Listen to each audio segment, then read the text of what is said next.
got numbers. Hey guys, welcome to another podcast, Cleveland Moto Style, episode number 524. Light 'em up, boys. Oh man, mine didn't light. There it goes. There it goes. Hey, Failure we have to an launch. effervescent out of the Ellicottville Blood Orange Hefeweizen. I was gonna say you were holding out for that. Yes, it is. Ale brewed with natural blood orange. Sounds For the good. Spooky season. Yeah. Sounds good. Bring the spooky beverages. Tonight, a full house at the Cleveland Moto Podcast, episode number 524. To my immediate left, we have... Sean Noel. What you drinking tonight, Sean? I have some Armagnac. Armagnac. Something to warm the soul. Warms the cockle. And to his So to immediate speak. left, we have... Daniel Boone. Daniel Boone. He's been traveling. Been So in you- Kentucky for about a week. You've been and down in the Holy Land. I brought us some Filmland bourbon I got that for Lisa called last year. Moonlight Mayhem for Moonlight the Halloween theme. I love it. That A is... saga of werewolves and bourbon. This is it's a hand selected by the Blind Pig in Bardstown, the liquor store watched that there. movie. Cast strength, awesome stuff. Good. Yes. Whoa, I like the sound of that. Giddy up.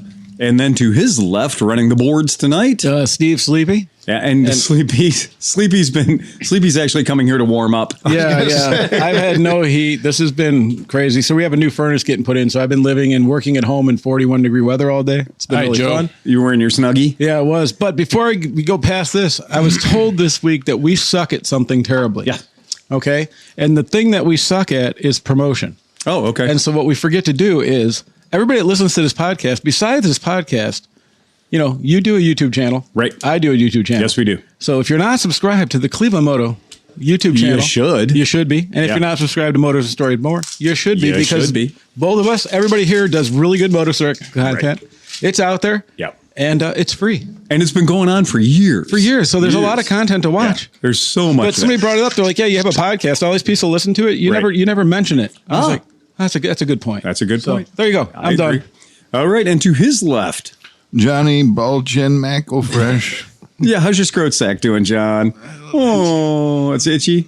It's itchy. Charles McGoggin says, "Happy Shanky Thursday from the Maryland Eastern Shore." Yes, sirree, Bob. Yes. We got a full house in here We today do. already. John, what was the surgery you just had, buddy? It's called a UPPP, where they remove my tonsils. I did a hyoid bone suspension and reshaped my soft palate. Wow, man, that's that. So the inside of your head looks like a supermodel now. I don't even know. You I haven't got haven't the- been able to see in there You yet. have the full Kardashian. Oh man! And to his left, Speedy Pete. Speedy Pete. What you got going on over there, buddy? That's a 00. Is that your bowl of ice cream, or is that That's John's bowl? Johnny boy. That's John's bowl of ice cream. Hey. I have to let it soften up before I can try to eat it. Oh, poor guy. I'm finally warming up enough know- to take my coat off. You know, I think we can pour the Shanky's Whip over the ice cream and make something amazing. Yeah, I'm yeah. sure we can. And then to his left, Shanky Smith. Shanky Smith. Absolutely. And you're doing the same double Had zeros? double zero and had a few Shankies before I got here. Right on. Tuned up. And then behind the bar tonight. So, Tom Pennington. And since we were talking about spooky drinks, Yes. John turned me onto this a couple weeks ago. Mm-hmm. It's called Lunar Harvest Pumpkin Ale from Ghost Fish. And it's a gluten-free beer. So I'm sitting here. This is the first pumpkin ale I've had in like 10 years. Good for you. I'm going to go back over and buy them out. Nice. Yeah, well, they're John's got it. $17.99 for I a will 4-pack. buy because what was it? Post Road Pumpkin was the last Yeah. pumpkin Ooh. ale I had. Good choice. And I bought it by the case. Still cheaper than drinking at the bar. Exactly. Yeah. And I mean, so we are into the spooky season. Just so you know, here in we got a Cleveland, ghost. the leaves are changing. Ghost. You know, we're right in the middle of it. Oh, you got our ghost host with Oh, us. it went from 86 degrees to like 30 in 2 days. Oh yeah, it surely did. Okay, I've just been handed a plain brown paper gift bag, bag. from the one and only Dan. Look, it's Kromke. from Dan. Open it on that it's way. from Dan and not Sean. Open on therefore- that side. Yeah. There you go. All right, here If we Sean go. had handed it to you, There I are told you. samples in there, and there are pins, and everybody should grab one of each. All right, so we have a pin, and the pin is a Weller pin. Oh, I'm going to put that right on my hat. And then we've got I love me Wellers. we've got a Reach Higher I can't even read that one, but that looks like Eagle River. Eagle Rare. Hey, Eagle River. Hey, Phil, when you put the pin in, that pin is going to penetrate your hat. It does. That's how the hat stays on So my does head. that mean that you're going to be fucking your hat with that pin? Go fuck your hat. I got a Buffalo Trace pin. Oh yeah, I got a Buffalo Trace pin. I've got another Weller pin. Very cool. Another Eagles Reach, and then Eagle Rare. Eagle Rare. Eagle Rare, right? Okay, sorry. I've got a George. It looks like is that a George T. Stagg? Correct. Yeah, it sure is. And then we got little tiny bottles. So we got Travelers. Yeah. Yeah, we got Travelers. That's Chris Stapleton's one. All right. We got Travelers.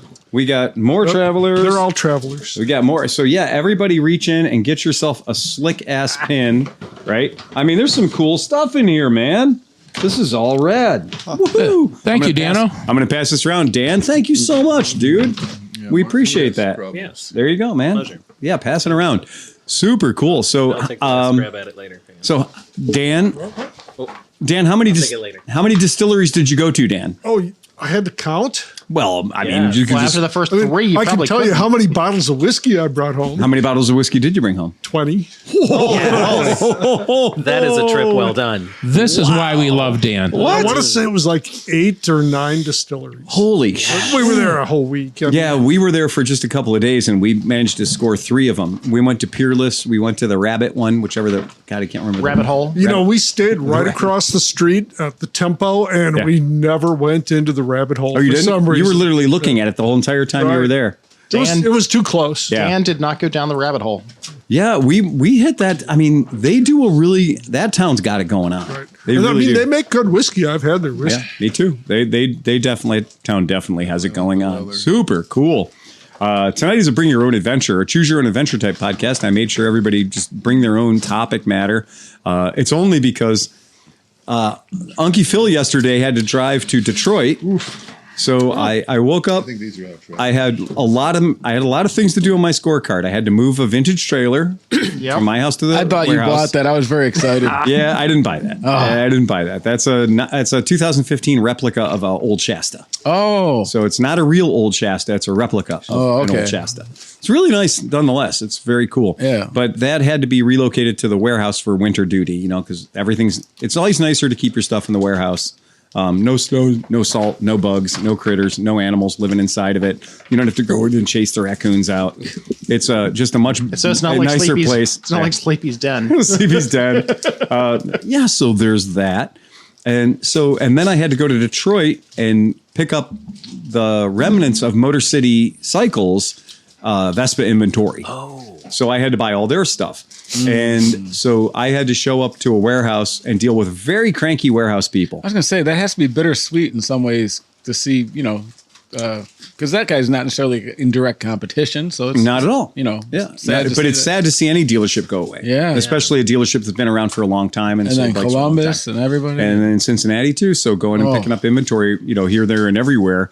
But it's funny. My method is if it's 12 bikes, I have learned that a 26-foot U-Haul and a knowledgeable application of about 60 straps will get your job done, right? And with U-Hauls, they don't have wheel chocks in them. You just have little boards along the edges. So you have to learn how to play the perimeter. So you put the 4 bikes in the front pointing the bulkhead of the U-Haul, and then you stack them up into the sides. The bikes are pointing at the sidewalls, and you triangulate that way. When I showed up, the guy at the warehouse said, that truck's not even big enough, dude. All of the bikes were palletized, meaning each and every scooter was on its own pallet with 4 straps holding it down. Oh. And I went, well, that's okay. I can take them off those pallets. And the guy was like, whoa. I was like, yeah, dude, they're my bikes. I own them. The fact that you palletized them, well done. I appreciate that. That's great. He goes, well, the last time the guy picked them up, they sent 18-wheelers and we skid loaded them onto the 18-wheelers with a forklift. I said, well, that's that guy. I'm this guy. Do you see an 18-wheeler Right. anywhere? I see And a fucking van. This dude. is how I roll Yeah. in the U-Haul, and I can pick up 12, no problem. You're never going to get them all in there. I went, well, you're the 4th person that's been wrong about me today alone. So I spend my whole life making people eat crow. So he was absolutely zero help. But what's funny is as I'm taking the straps off the bikes, 4 straps per pallet, he's like, oh, just leave those on the ground and I'll police them up. I was like, no. Those are mine now. No. And I was like, because if those were going to go on an 18-wheeler, they were going to get off the 18-wheeler in Cleveland. I own all those straps. I'll leave you the pallets and the fancy little eye bolts you put in all of them. I have no need for those. However, the straps are going home with me. Oh, and I was like, dude, you don't want to help at all, but you want the free straps. I see how you operate. Tell you, well, we close at 4. I don't know how you're going to get this all loaded up. I said, you know what? If it gets to be 10 minutes to 4, and if any of these bikes are still in your building, you have my permission to use your forklift and move the skids outside, and I'll take it from there. We'll be fine. Wouldn't you know it, 3:45, I had them all 12 were in my van, all 12 were in the U-Haul, and I was just a strapping fool having a great time with my shoes off, right? I was just sitting there climbing over bikes, strapping stuff down.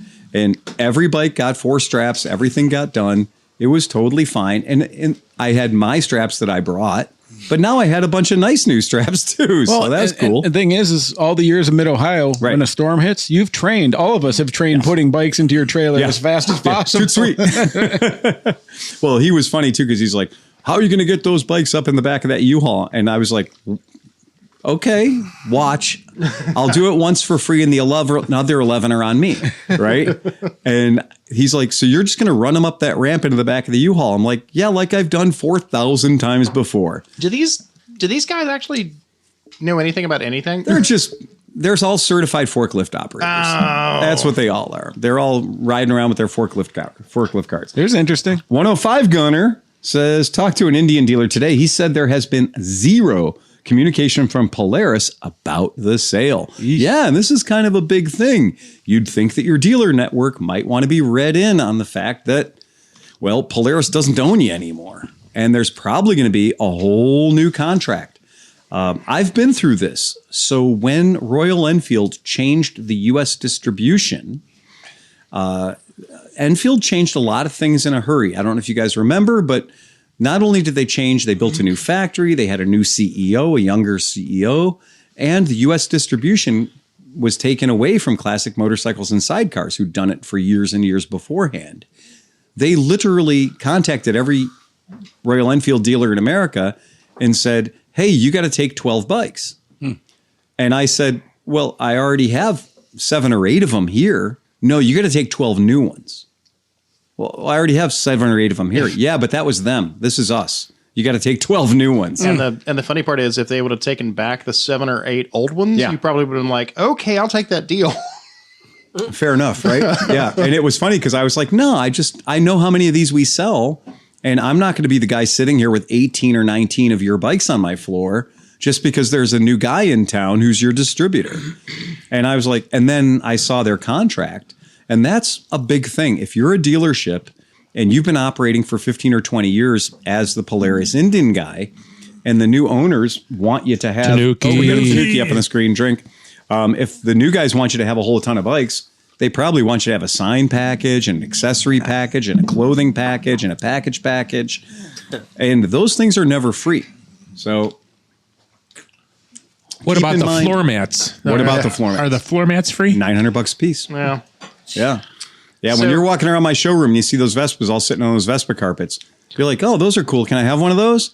I'm like, no, dude, those were $900. But, and you didn't get one from the 2 Vespa dealers that have gone out of business yet. So, I bought some of their signage. Like I hooked them up and I paid them. The helmet rack is amazing. I like that. And considering it's missing half of its parts, I know we've done okay. It looks good. But I did give that guy way too much money because I felt bad he's going out of business, and I gave him way too much money for his helmet racks and stuff because Where is he from? From Michigan, Detroit. This was right. So, the mats that you're talking about? Yeah. So at a late night, very, very late night Googling session, I got caught up into some, like, hey, look at this. And it was when I had my Tuono, and it was like, Tuono 1100 V4 under mat for your garage. Keep oil and all this stuff, $24. And I'm like, huh. All right. I'm like, wow, it's regular $350, overstock, and I fell for it because I was in that 2 a.m. mode, and what came was a towel. Like no rubber, nothing. Literally a towel, Just a beach towel. Was that a And not even a good beach towel. Like, Oh man! was that a $24 towel? yeah, $24. And you were thinking it was going to be a rubber mat? Yeah, dude, they had what you have as the picture, and I knew it was fake. And this is how they get fucking people think this. You know it's fake. You're like, I know this is fake. I know it. You bought an Aprilia trick towel. It was kind of like gambling. Like, you know what I mean? It was like, it's worth $24 and my excitement to either get fucked or actually get the thing. Right. And I got fucked, but yeah. All right. Yeah, Go for it, Sean. I'm going to leave that one. I'm going to leave it. Sometimes you're just paying for the dream. when I ordered a beer cooler shaped like a Volkswagen Transporter, that you were supposed to drag around behind you, it could hold 24 beers, and what showed up was a 6-inch long toy car. Oh, my. It's in your shop. Yeah. It's still in my shop. Yes. Yeah. How on earth would you fit that much in there? And it was hilarious because, like, the advertisement, I kept all the stuff. And I was like, this will be really fun. I'll have a little Volkswagen Transporter I can drag around. And it looked like it was going to be about the same size as my Volkswagen tool chest, right? You know, roll it around and be cool. And man, I was so pissed off when it shows up and it's just a little 6-inch dinky toy, like, you know, a little car. And I immediately put the power of, you know, Here. internet fraud. It's Here. the same thing. It's exactly it. It's the red and white version of the same exact car. There you go. Yeah. Put him in that. And it's the same car. It's exactly the same item. It's the same exact toy. And The doors do open. Yeah, no, I'd forgotten about that. But the one that I opened, the whole top was supposed to come off and had a handle and everything. And that was what they advertised, but that's what they showed you, or that's what they sent you. And it was really funny because they delayed the shipping out. So it would take over 30 days, so you couldn't do a chargeback on your card. Huh. But I'd used a card where I knew that they would do a chargeback on my business card. You nailed it. Yeah. All of them come like 33 days after you ordered it. But this is I didn't even put that together. Almost no chance of doing a chargeback. Yeah. Oh, that's funny. Mm-hmm. Brilliant. All right. So somebody from the Oklahoma Panhandle had said that it's 78 and sunny. Oh, it is not 78 and sunny here, my friend. Nope.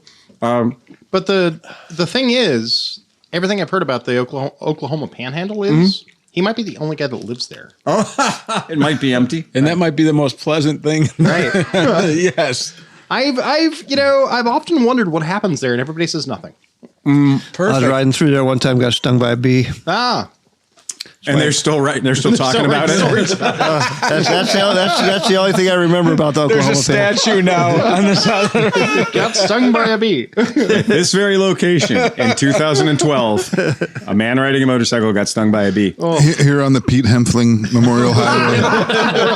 It's like Memorial. It was Route 54. I think it was Guyman, Oklahoma.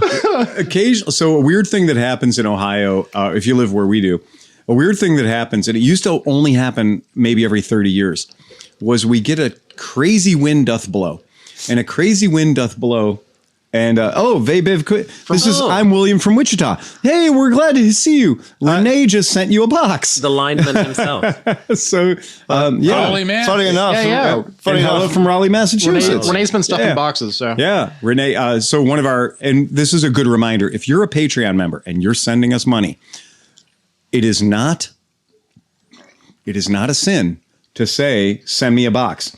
Reese is pretty much a few hundred people and thousands of cows. Is that Oklahoma or Kansas? Yeah. Oh, that Route 54 I just spoke of runs right up into Wichita from there. That's where I think we went through Wichita like a couple days later. Right into Wichita. Where's the beef? If you are a Patreon member, please do not be shy. Reach out to us either on the Patreon Messenger or, ClevelandMoto@gmail.com and say, hey, man, I want my shit. Because we do send you stuff and we will send you cool stuff. Don't be ashamed. And we've got some Shanky's items that have been finding their way into our Patreon subscribers' packaging. And they're really cool stuff. What a deal. Yeah, we're happy to send out the Shanky stuff, too. And it's turning into a much better prize pack. Yeah. So the party pack has gotten better. We'll you see shank you. The Shanky sponsorship has made it to the official Cleveland Moto race bike. I did see that. Yeah, that's fantastic. That's pretty and rad. I shared that with the Shankies folks. We're going to rename your bike Oh, the yeah. Ostrich. Yes. Yeah. And tell them that, I don't drink, so I won't be drunk. Well, Right. I don't think they care. I've I mean, if you read the whole story behind the Shanky's Ostrich business, but I'll tell you this, Chris, relay this to them. Yeah.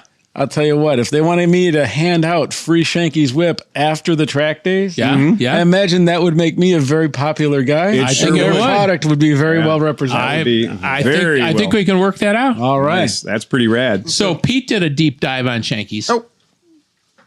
I just was done a little background digging. Yeah. Did you figure out how they turn curds and whey into delicious I didn't beverage? get that far. I found out that it's a relatively new company. It is. The artwork is so old fashioned. I thought it was an older company. That's why I What did you say, 2009? I thought it was 2021. Or 2021. Okay, yeah. Sorry. Yeah. 2021. So Phil, you were talking about wind doth blow. The wind doth blow. And so what has happened to our magical, mystical Lake Erie is our Lake Erie has decided to go to Buffalo. Our lake has decided to shuffle off to Buffalo. And this happens occasionally where the winds come in so strong from the west that it pushes our sea, the Lake Erie Sea, it pushes it to Buffalo. And that means if you're out in the, Toledo, Sandusky Basin area out there, that, places like, in Huron and in the river will go dry. No shit, you can walk across where the river used to be. You can walk across where the bay used to be because all of our water goes shifted east. The winds are so powerful that it moves the water. And then, so we're about, where we are here in Cleveland, we're about 2 feet lower than we should be. And if you're out by Sandusky, Cedar Point area and everything else, you're about 6 or 7 feet lower than you should be. And if you're in Buffalo, you're 4 or 5 feet more than you should be.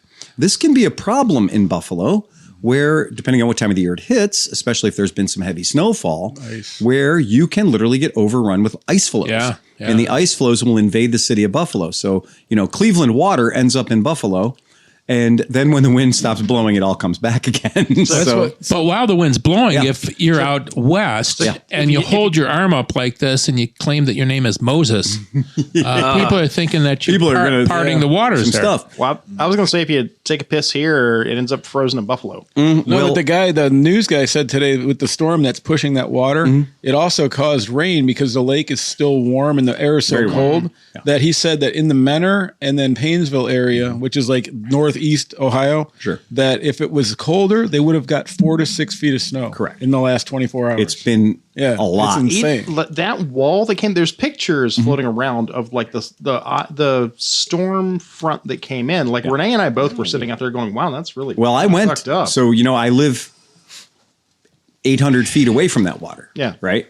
So last night after I did all my heavy duty missions and everything, I realized that I've been in the truck all day in the U-Haul truck and I really should walk around.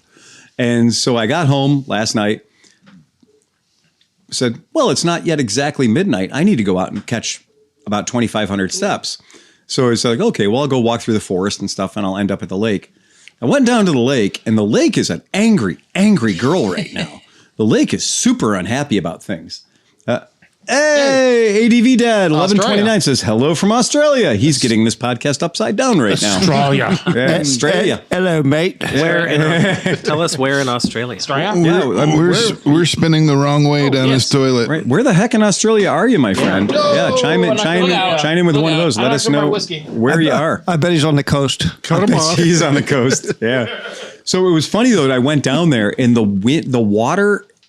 So normally normally when you're at my pier at the end of my street, the waves are coming from Canada to us. Okay, go ahead. The sea was angry that day, my friend, like an old man trying to send back soup in a deli. Well, what had happened Attaboy, was George. The waves weren't coming at me anymore. Zangu, Tommy. The waves were running past me. Ooh. So from left to right.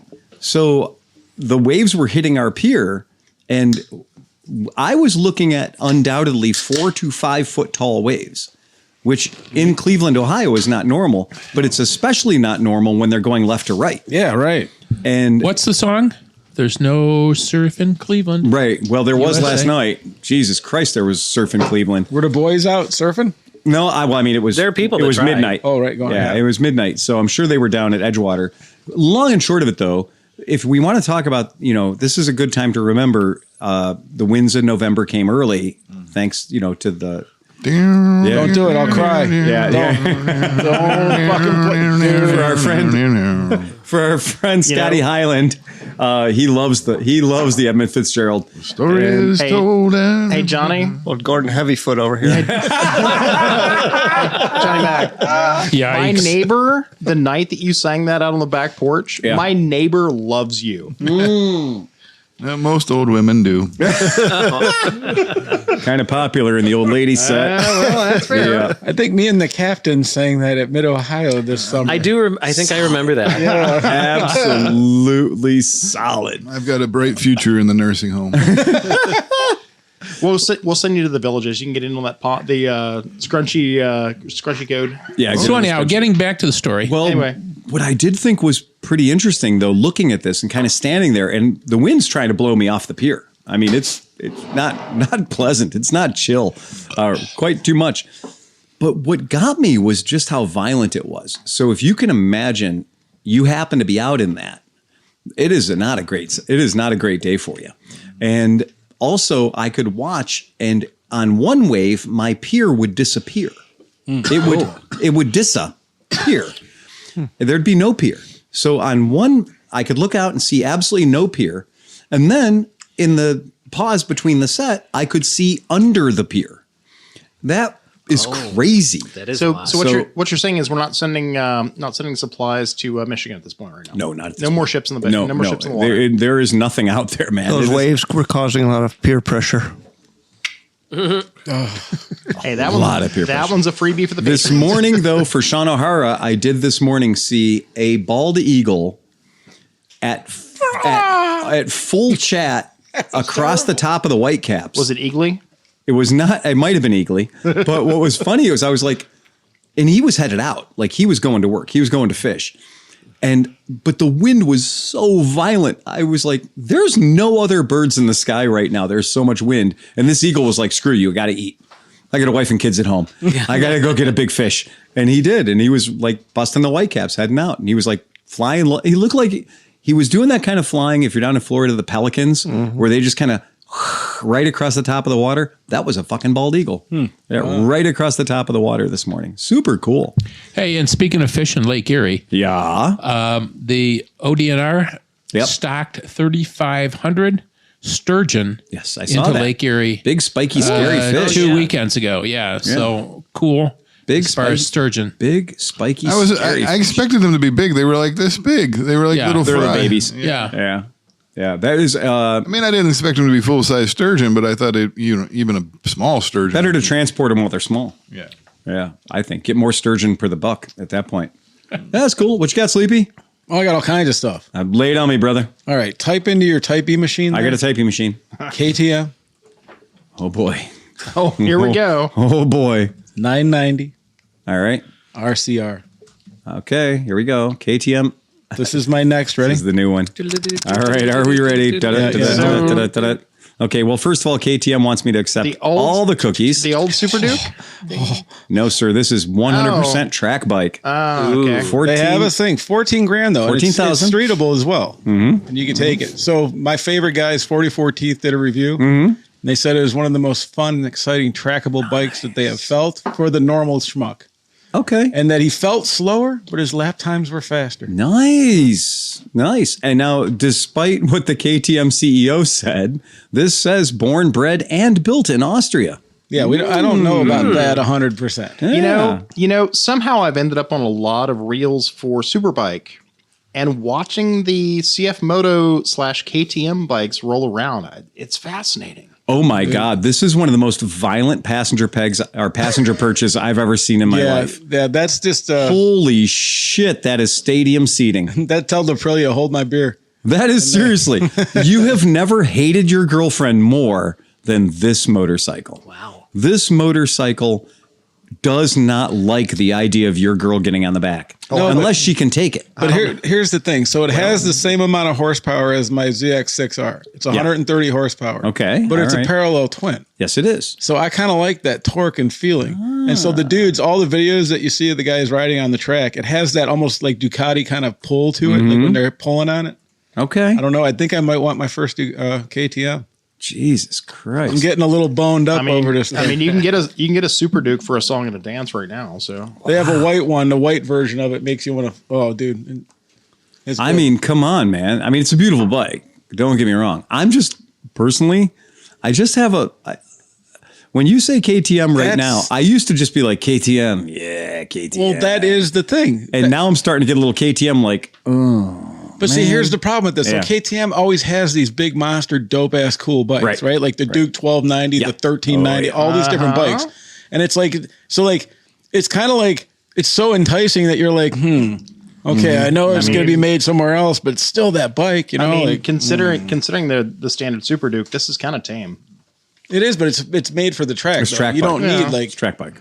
You know, and I don't think Valentino, well, he probably does. Like, he needs the Super Duke power, but anybody else doesn't need that for the track. Damn. Okay. I've been slobbing on that thing. I can understand why. It's fucking gorgeous, it is. man. It's got the wingies and it's got all the It's a really beautiful bike. Yeah. It is a beautiful bike. It has so much aero on it that, like, you don't realize how much aero's on it until you see that view of its chin. And when you see that picture of its chin, it looks like a fucking hammerhead shark. What's got that weird, those little winglets that come out? That's what I'm talking about. Has got right now. So I have a question because I haven't really been following. I don't follow a lot of racing.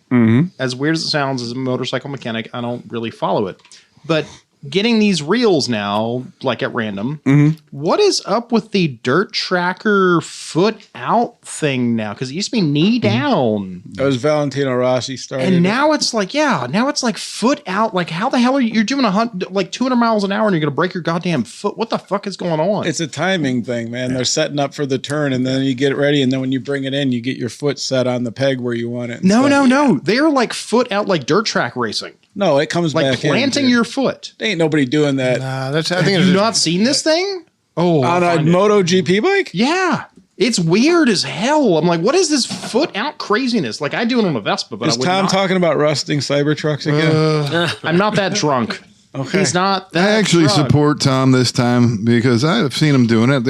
I don't even know that so much. This is what he's talking it's about. Almost like they're just dragging their inside foot. Yeah, but it's weird. It's like I have never seen motorcycle That's what I'm talking about. Valentino Rossi started that, to dude. me. Like, what the fuck? No, they're setting up for the turn. That's a split second. So they stick it out. Then he sticks it out. They set for the turn. He leans, and then his foot goes right back. So what you're saying is they're putting their foot down, right?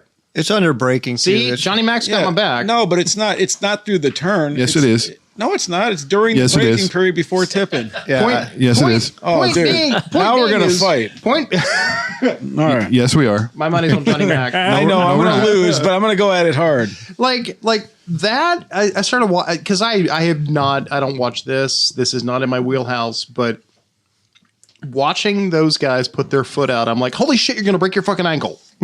Well, it does come from dirt track. I mean, because the dirt track guys set up for the turns. And if you look at the picture I got pulled up right there. Holy cow. Where'd it go? There you go. It's not there. No, that's not there. Now it's there. Yeah, see? I mean, we can't question the fact that they are in the middle of that turn. Dude, but I guarantee you that his foot in the next frame and a half was on the peg. Like, that's how late it break entry, and then he's coming into it. Understand no, it wasn't. That the foot is not the fact that the foot is off the foot peg. I'm like, holy shit! How are you not going to break your goddamn leg? I agree with you, Tom. Welcome to Contrarian Hour. Well, I mean, does that not take more of his weight to the inside by putting the foot out like that? It does. Like that is totally a weight distribution thing, and I kind of understand it. But at 200 miles an hour, it scares the shit out of me. The dude who started it said, I do it to set up for the turn. It's like back from my dirt track days. Yeah. So every other motherfucker that saw the fastest guy at the time doing that and winning the race, that's him. That's him. Logically drew the conclusion that maybe this helps you. And Thrust and Justin actually chimes in on this, and we're in on Justin. I saw them talking about it. They pulled it up. You got it? Yeah, but what does he say right there? Before a turn. Yeah. That's not during a turn. It's a setup before a turn. Thank you very much. Point being, as much as these assholes bounce off each other, I'm like, fuck, I wouldn't put my leg up there. And for the guys playing at home, if you do look at this image, folks always ask, how can I see all these pictures you guys are always talking about? Yeah, go to Cleveland Moto, go to our YouTube channel. Or watch us live Thursdays. Or watch us live Thursday nights like we are right now. We put this all Thursdays. up here. We have a blast. So I had a guy ask me, he's like, so do you put up all these pictures in the show notes? And I'm like, no, by the end of the show, there's like 100 images. Yeah. Right. But we have preserved them for you in the form of a delightful 2 to 3 hour video that you can watch forever. Yeah. Conveniently. Right. That you can watch and you can see all the images. In fact, you don't have to take notes because we actually explain what the pictures are in the podcast. In the podcast. So you can just circle right back around. It's the coolest thing in the world. It's like it was all happening at the same time. Yeah. Right. If you didn't have to go flipping through the book to find a picture of it, I'm gonna say something real quick. Yeah. Because we always, whenever Tanuki pops up, we always drink for Tanuki, which is another image. But guess what? Swearingen just checked in. Hey, Swearingen! Hey, Dave Swearingen. How you doing, buddy? Good to see you, my friend. And in the chat, there has been several Swearingen. So he's now he's like the norm. He's also yes. He's become the Call Rand. Yeah. He's turned into the new Call Rand. I was putting my foot down when we were down in North Carolina. Didn't you see me doing that? When we were scooter racing, we kind of did that sometimes. Some of us did. Maybe you did. I sometimes have a habit of throwing my foot out. I like my foot to be right where if it's raining, a lot of times that'll make me like I'm put my foot out a little bit. Just a little bit. There's another picture right there that shows the guys are. See, this is totally a bring your own question. Bring your own topic, and I'm like, yeah, what the fuck is up with this? Because this is new. Yeah, and this whole thing is. Every once in a while, somebody comes along, does some technique, and they go, I don't know what that's all about, but that cocksucker is #1 podium spot every time. So honestly, if he's going to paint his dick blue, I'm going to paint my dick blue. This is just what we're doing from now on. Well, I mean, think about it. So like how they used to race, when you look at the older race styles of the guys, they were upright and they were putting the bikes lower, lean angle. They were riding almost on an upright position. One of the first guys came and hung off the side and all of a sudden was faster. That didn't take long before I put knee pucks on my leathers. Right. I put knee pucks on my leathers. The leather, when that happened, my leathers that I had racing did not have knee pucks. Right. I'm old. And the second people were like, you can get a knee down and build a triangle with your knee being one of the legs of the triangle. And there's enough grip that you're not going to unload the tires and you're going to be fine. So what did we all start doing? We started hanging off the bike. That's when I did the video for the history of motorcycle leathers, I have a whole section where it shows dudes like they were taking milk cartons, the plastic ones, and putting layers because the layers, they would keep the heat from thing and they'd tape all the layers to there was a whole thing. One guys were using wood where they'd do padding. Well, my first knee pucks glued on. To give you an idea, they weren't Velcro. So the first knee pucks that I owned were adhesive. And that's what you did. That's just what you did. And then we got titanium sparkers too. Then I was going to say, then the space shuttle happened, and they was that during the board track years, or where you had to hand pump oil? I got to tell you, there were a couple of tracks that were like, no sparking knee pucks, and it was like we're like, oh, but these are super cool, and they're like, no sparking knee pucks. And Justin brings up a good point. Now you need elbow pucks. Shoulder pucks. Shoulder pucks. The lean angle on these things now, I am amazed. But I like that our motorcycle racers today have such time on their hands that for 2 1,000ths of a second, they can throw their leg out to, quote, get themselves set up for the turn. And then that leg goes right back up onto the pegs. So, yeah, I get it. No, it doesn't. Contrary. I get it. Yeah. Yep. Yeah. So where goes Valentino, so go we all, I suppose. But yeah, that's the thing. Can't argue slightly related to that because it's another racer, but this is just interesting because it's from our generation. Mm-hmm. So in my heyday of doing wheelies and all the dumb shit, when we do all go into the race, they reincarnated Nicky Hayden? No, but same generation. Kenny Roberts is racing? The Bostrom brothers were my heroes. Yeah, of course. Yeah, so Ben and Eric, right? So I was kind of like, man, because Eric raced, the ZX7R, which was like my favorite bike, and I was in love with it. So every time we go, we'd see him, and I actually got to kind of know him a little bit because, they'd come by the booth and we'd give him free shit and stuff. And so I kind of wondered what he was doing. Mm-hmm. And so now he's basically our age. I think he's 53 or 54. Mm-hmm. He does Fast Track Fit, where he developed a whole fucking program of just for people that do track days and things. to get in shape. And if you're a racer or like a club racer, he has body specific stuff where they give you individualized programs and stuff to get your whole body in shape so you can be competitive. I'm going to need a link to that. And then if you want to fucking win, you can pay $1,000 a month to have one-on-one, like they come and rub your back and do whatever. I don't know what they do, but they do something. Need a link to that. $1,000 a month? Yeah. It's pretty good. It's better than downtown. Well, I think it's just one-on-one coaching. But yeah, it's one-on-one coaching. Yeah. But yeah, that was pretty cool. I think the one plan's like $140, but like, you know, like if you're serious and you want to actually do stuff and things, like, because it's not just like they send you a PDF and they're like, thanks for playing. Right. Yeah. Like it's an actual interactive thing. Here's your certificate. It's not like a Peloton kind of thing. Yeah. So it's like they take in your weight, your account, how much mobility you have, any injuries you have, and all this stuff. And whether or not you want Valentino Rossi to come by and give you a massage. Yeah. Well, that's a whole different level. I'm sure we can't afford that. Right. Yeah. Nice. But I don't know. That was cool. It was because it's neat to see these guys doing something that's still related to motorcycling when they were such an influential part of it, especially for me. I love them dudes, man. Yeah. Per Cycle World magazine, again, don't go there. It'll fuck your computer up. I just got there. Virus. Per them, the units will be rolling off the Matterhofen assembly line in November. So there you go. So yeah. So that's not going to be 990's coming out. Huh? That is not going to be an Indian built bike, despite the CEO of the company saying. Wait. We have a phrase for this. Everything will be built in India. We have a phrase for this. Yeah. It's called final assembly. I still believe that they have tooling in workshops and a factory in Austria, and they're going to use it. I thought his quote was, if I can find a part cheaper in China, I'll do it. That was the latest one. Mm-hmm. That's the latest one. That's the freshest one. So he's cutting the Indians. I mean, the point is that the Indian CEO of Bajaj has said that, you know, if it's not being manufactured in China or India, you're losing your money. You're going to go out of business. Yeah. You know, and then now the CEO of KTM has said, if I can find a cheaper part in China, I'm going to use it. So that's it. So what you're saying is buy this first generation of the 990 before they make everything in China? Well, that's the... that's all the motivation I needed. So remember, kids, the BMW G450X is the one you want before they went to Zhongshu. Well, or Bajaj. Or Bajaj, right? Yeah, the 450 was a weird thing. Right. Well, maybe that's just how it works. You know, a company goes, builds all the tooling, gets it up and running, builds the bike, makes sure it's everything they want it to be, and then they ship it all the tooling off to China. Trust me, that's not just bikes. No, it's not just bikes. There's a lot of that, and it's very interesting. Like Mahindra's got, everyone's like, we were talking about like the new BSA motorcycles, and we were like, oh, the new BSA looks pretty sexy. That was pretty great. And then we had one of our listeners chime in from Ireland. It's like, no, they're trash. Damn, what do you need? Hot trash. But then I realized those are made by Mahindra. So those BSAs are built by Mahindra, which is weird because I had forgotten that name until you said it. I know, and that's just, you know, you look at TVS, you look at Bajaj, you look at Mahindra, you just nailed like some of the top 4 manufacturers of motorcycles. Well, you got Hero on this planet. Hero, Bajaj, Yep. Mahindra, and TVS. I think Hero is still not making anything bigger than 400 cc's. I think Hero's. Give them a few more years, and they will buy somebody like Harley. Perhaps.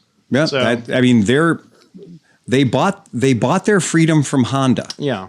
So they were in a partnership. Honda in 2011, they bought themselves away. So before the podcast, when we were out by the fire, I brought up a name that I hadn't thought of in 10 years, Sandero. Oh man, Sandero. Because I was trying to remember not Sanrio, the Sandero, not Hello Kitty. Because Matt from MotoHop was looking for something to put on the back of an Audi on a Class 1. I was like, there's a bike that they made, and I kept thinking it was the Muzz Mosquito, but it was the Sandero Mantis. The Sandero Mantis. And BT Dubs, Sandero is also a company that does, I love these Chinese companies, they do coal. Yeah. And they do beef. What? A natural pairing. They do. They do? Wait, that's the name of scooters or actual coal and beef? No, coal and beef. The products. The city's I thought it was like really bad. You play the Settlers of Catan. Like, this is a big deal. The city's name is probably Sandero. Right, we know it. Right, it's exactly it. From the people who brought you the chinchilla. But and Sandero, as Hero Honda, is Sandero Honda. Yeah. And so Sandero Honda is Sandero the name of the region, the name of the city, and Honda. I think I ran across a picture of this thing as the Honda Chali, Chaly, Chali. Honda Chali. Honda Chali. But the fact is, I knew it as the Mantis. Yes, but because they brought it here for like 1 year. It was a week. And every one of them I ever worked on was garbage. Were tragic. But the problem is, they are the perfect scooter for somebody that has like a Volkswagen Jetta with a Class 1 hitch and wants to put a scooter on the back of it. Every single one of them that I saw with my own eye holes. Every single one I saw was the same color yellow. Do we have a picture? I'm throwing it up right now for everybody to go check it out. Yeah, these things were just awful. Oh my God. I mean, awful. Every picture I have found has one single square headlight, and the problem is we got the one with the dual little weird headlights. The Mantis headlights. The Mantis headlights, right? So there it is. Yeah, there it is. It's such a hateful bike. It is terrible. And they put this rubber fork gator to hide the obvious lack of planning between the headlight and the handlebars. It always cracks. Oh, it was just a horrible bike. If I could find one now and put like a buddy motor in it, it'd be perfect. Well, and for people who are for the train spotter. Oh, good question. They weigh like 50 pounds. Oh, yeah. And how much do you weigh? We're not going to talk about. Well, no, I'm saying we don't talk about 250-ish. Yeah, you don't want like twice that bike. That's not what you want. Right? It's a shame that there's not a better picture. Matt was trying to find something that would fit on a Class 1 hitch. And this is your moped conversation from earlier on the chat group. Yeah. And I said Buddy 50 because the Buddy 50 is 160, 180 pounds, something like that. Something light. They're super Matt, don't buy a moped, buy an e-bike. Right. Matt, buy a Sunday. That's not a bad gig right there. Yeah, you're right. Chiron, buy a Chiron. But I was trying to think of what the name of this bike was. I could not figure it out. I couldn't remember it. And you said something, and I went, oh. It's fucking this. Mantis, man. Nothing really useful fits on a Class 1 hitch. They were just bad bikes, and they were everywhere. I've never seen one run. And they showed up at our shop. And he has a Honda Spree. There's not much lighter than a Spree. Well, that's true. Yeah, that's a good point. But the AMF Roadmaster, the orange moped thing with the Matt, listen to Missy. Drive. Yeah. Matt, listen to Missy and stop buying shit. That's true. True. Oh my God, who are you? What are you doing? Telling people not to buy motorcycles? He's had surgery. What? Yeah, so there's the Give Mantis. Us our John back. There's the Mantis in all of its splendor. Wait, I thought they took his tonsils. yeah, what the hell? It's very crash test dummy chic. It's so bad. I also had two small holes in my temples. I don't know what that was all about. Like these were, if you went on the Price is Right, these were one of the gifts. Yeah, we had a couple of people bring them into our shop, and they were like, "I paid $9.99 a piece for them," and I was like, "Well," and I didn't want to go to tune. Have you ever heard anybody say, "Yeah, my scooter has a GY6 motor"? And I'm like, no, it's not a GY6 motor. If it was a GY6 motor, it would be listing to the rear. This is that motor. Yeah. So this is the actual GY6 that they copied, that they straight up, and I think every single one of these has been scrapped at this point. Yeah. Or the point I couldn't find one if I tried. Yeah. This and the Malaguti yesterday. Just to things like the Hyosung Sense gas tanks. They called a bike the yesterday. Malaguti yesterday. It was a gorgeous bike. It actually ran pretty good. It was really good. They were pretty. They put were a 70cc kit on that thing and hold on to your ass. They were a mineral. They're the exact. I'm not going to lie when I say this. They're the exact same engine that's in the Buddy 50. It's a Malaguti. It's a horizontal Malaguti 50. There you go. There's a picture of it. You can throw that up. Yeah, they're pretty bikes. So, and there's a little spare tire carrier on the back of it, and the spare tire carrier on the back of it holds nothing. The scooter it's just air. It's a Continental kit. It's a Continental kit. I don't know. Yeah. It looks a little McMansion-y to me. They came in vanilla white. They're like, you got a grill. We got a grill. We made the grill 3 times bigger than any other grill. The only thing behind that grill is a very small battery. Yeah. And there's a really sweet Malosi kit that goes on this thing that will make you see 70 miles an hour. Yeah. This looks like somebody bought a Vespa, but they're also a fan of AutoZone, and they went and bought all the stick-on vents. Well, remember, it should be like a Buick Regal. Yeah, with the turbo, the vents on the side. Yeah. Jeez. Yeah. God, the front. They were so These things, and granted, Malaguti, so its build quality was marginal. I mean, like good that's a good bike. Good by those Italian standards, but this was the one that fucking did us in. Yeah. So the one that did us in was when they came up with it in pink. Oh. And when it showed up in hot pink, we sold all of them. I can't. White wall tires, pink, and that one has the Aero exhaust on it. If you have one in your garage, The gas tank. Oh, Craft Services wants it. if you have one in your garage, call your insurance company right now because the gas tank started leaking 20 years ago. Every single one of these gas tanks broke, and Renee had to do the warranty claims, the recall on every single one of them. And I think we sold 40 of them. So Renee had to replace about 30 gas tanks on these things because only her hands were small enough to get the gas tanks out of them. And the gas tank is a disaster. And it was just one of those bikes that, again, we loved them. De-restricted, they'd go about 50 miles an hour. Jeez. Super fun. They came in a periwinkle, metallic periwinkle. They came in silver. They came in ivory. That blue, the metallic blue was amazing. The metallic blue, you could get lost in it. It was just really, the chosen really cool. bike of Malibu Borby. So, yeah. This was like, oh, we have that. You don't want a Vespa. We have one of those. Now, it was not a Vespa, but it was $28.99, which was the exact same price as a Vespa.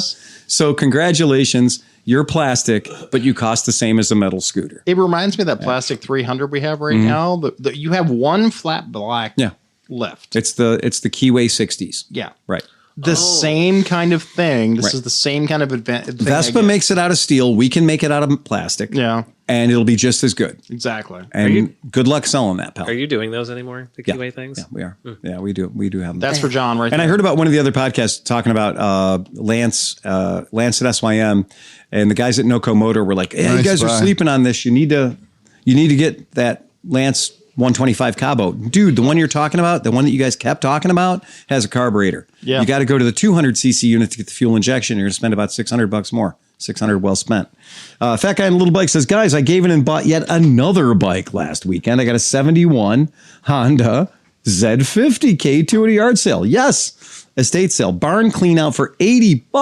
Nice. $80. And then it says I had to buy a $20 drill press to get the bike for $80. Wow. Yeah. So $100 full in, all in for you got $100. a drill press and a bike. I'd take that deal. Yeah. That's a good deal.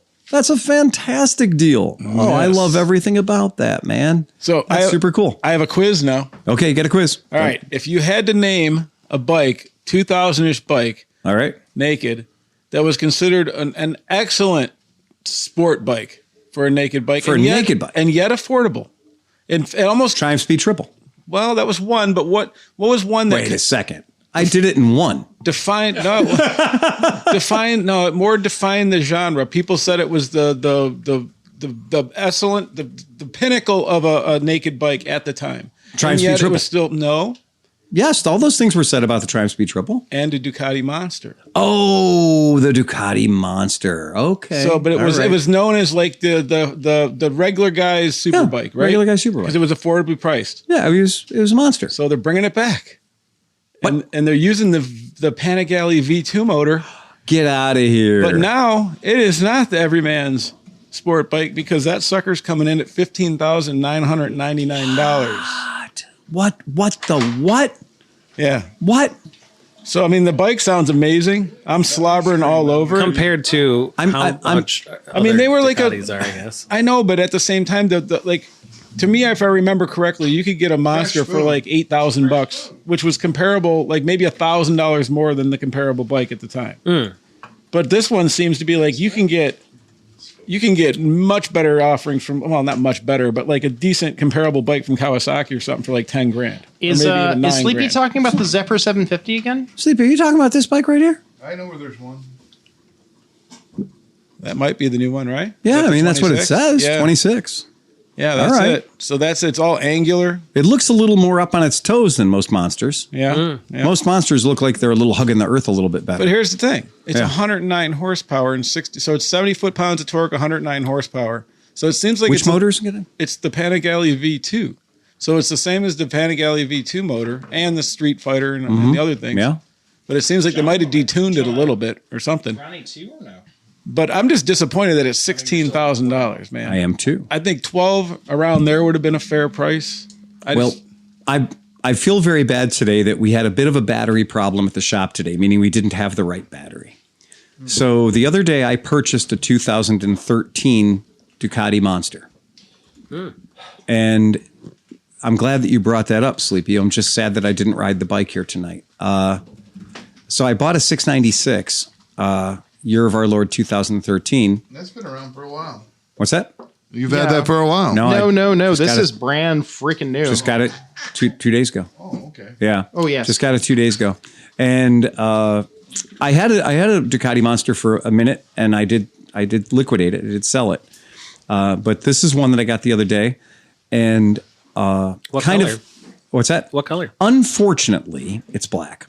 And to me, Ducati Monsters don't look the best in black. You can pull this up, Sleepy, if you want. Yep. Because it hides a lot of the details. It hides a lot of the sexy parts of the bike. It gets lost in the sauce. Well, gets lost in the sauce. It's Exactly. a Ducati Monster Dark. Is the It best way won't to call do it. it. Because the Monster It's up. Dark. What's up, Oh, dude? okay. You got it, Yeah. brother. Yeah. It didn't highlight my thing. Sorry. Right. So this bike came into the shop. Well, it didn't come into the shop. I took a phone call. And the phone call I took, I'm just going to go through it. The guy says, hey, you guys buy motorcycles. If it's something I'm interested in, sure, throw it past me. What do we got? I got a 2013 Ducati Monster. Little Monster, big Monster. Oh, it's 696. Okay, Little Monster, because they came as a 696, a 796, and Weestrom. something else, right? So it's a 696. Check. Got it. It's got 4,000 miles on it. Oh, okay. All right. That's not a lot of miles.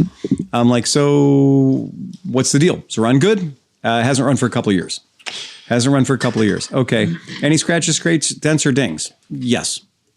Okay. Fair enough. Can you bring it by the shop and let me have a look at it? I did say it didn't run. I said, okay, I'll send our guy out to pick it up for you at $125. I'll transport it in.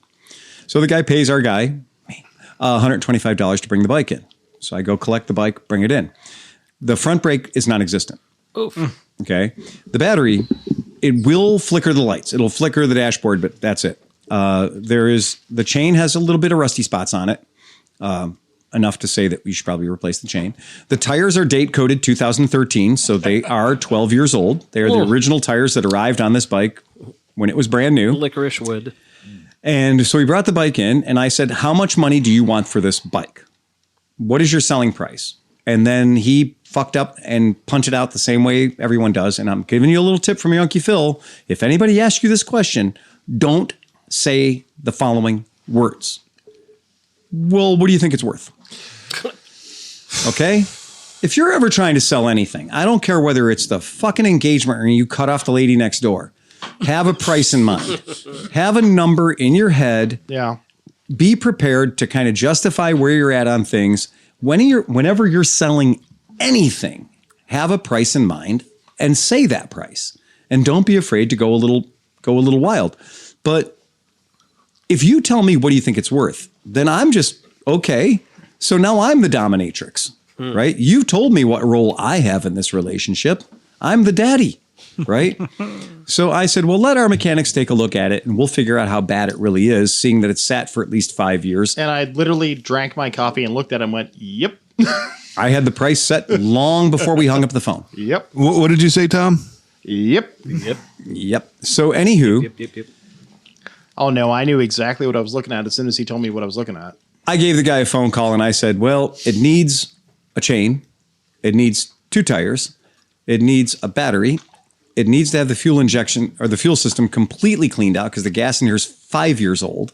Your front brake doesn't work at all. And I'm assuming it's an anti-lock brake controller problem because this is the original brake fluid from fucking 13 years ago. And right? it's a Ducati that has never had the belt service done. And the belt service has never been done on this bike, which means the second the motor turns over, it's going to break a belt and collapse the valves into the top of the piston. Mm-hmm. So by Ducati pricing, this is going to take about $4,500 to put back on the road. Your Kelly Blue Book value on this bike is, would anyone like to guess? $3,500. Anyone else? 4,400. I'm out. $2,000. 3,400. It's actually 3,290. Oh. So 3,290 is a fair condition bike. And now they assume that bike is running. So you owe me $1,500 for this bike you're going to give me. Pretty much. So Sean, when you buy this bike in March, because this is going to be your first. Ooh, that would look good. I'll paint it yellow, and you can put it next to No. Okay. No, it is a Ducati Monster Dark 696. I only have to paint the tank. There ain't no, and the fender. Two little things.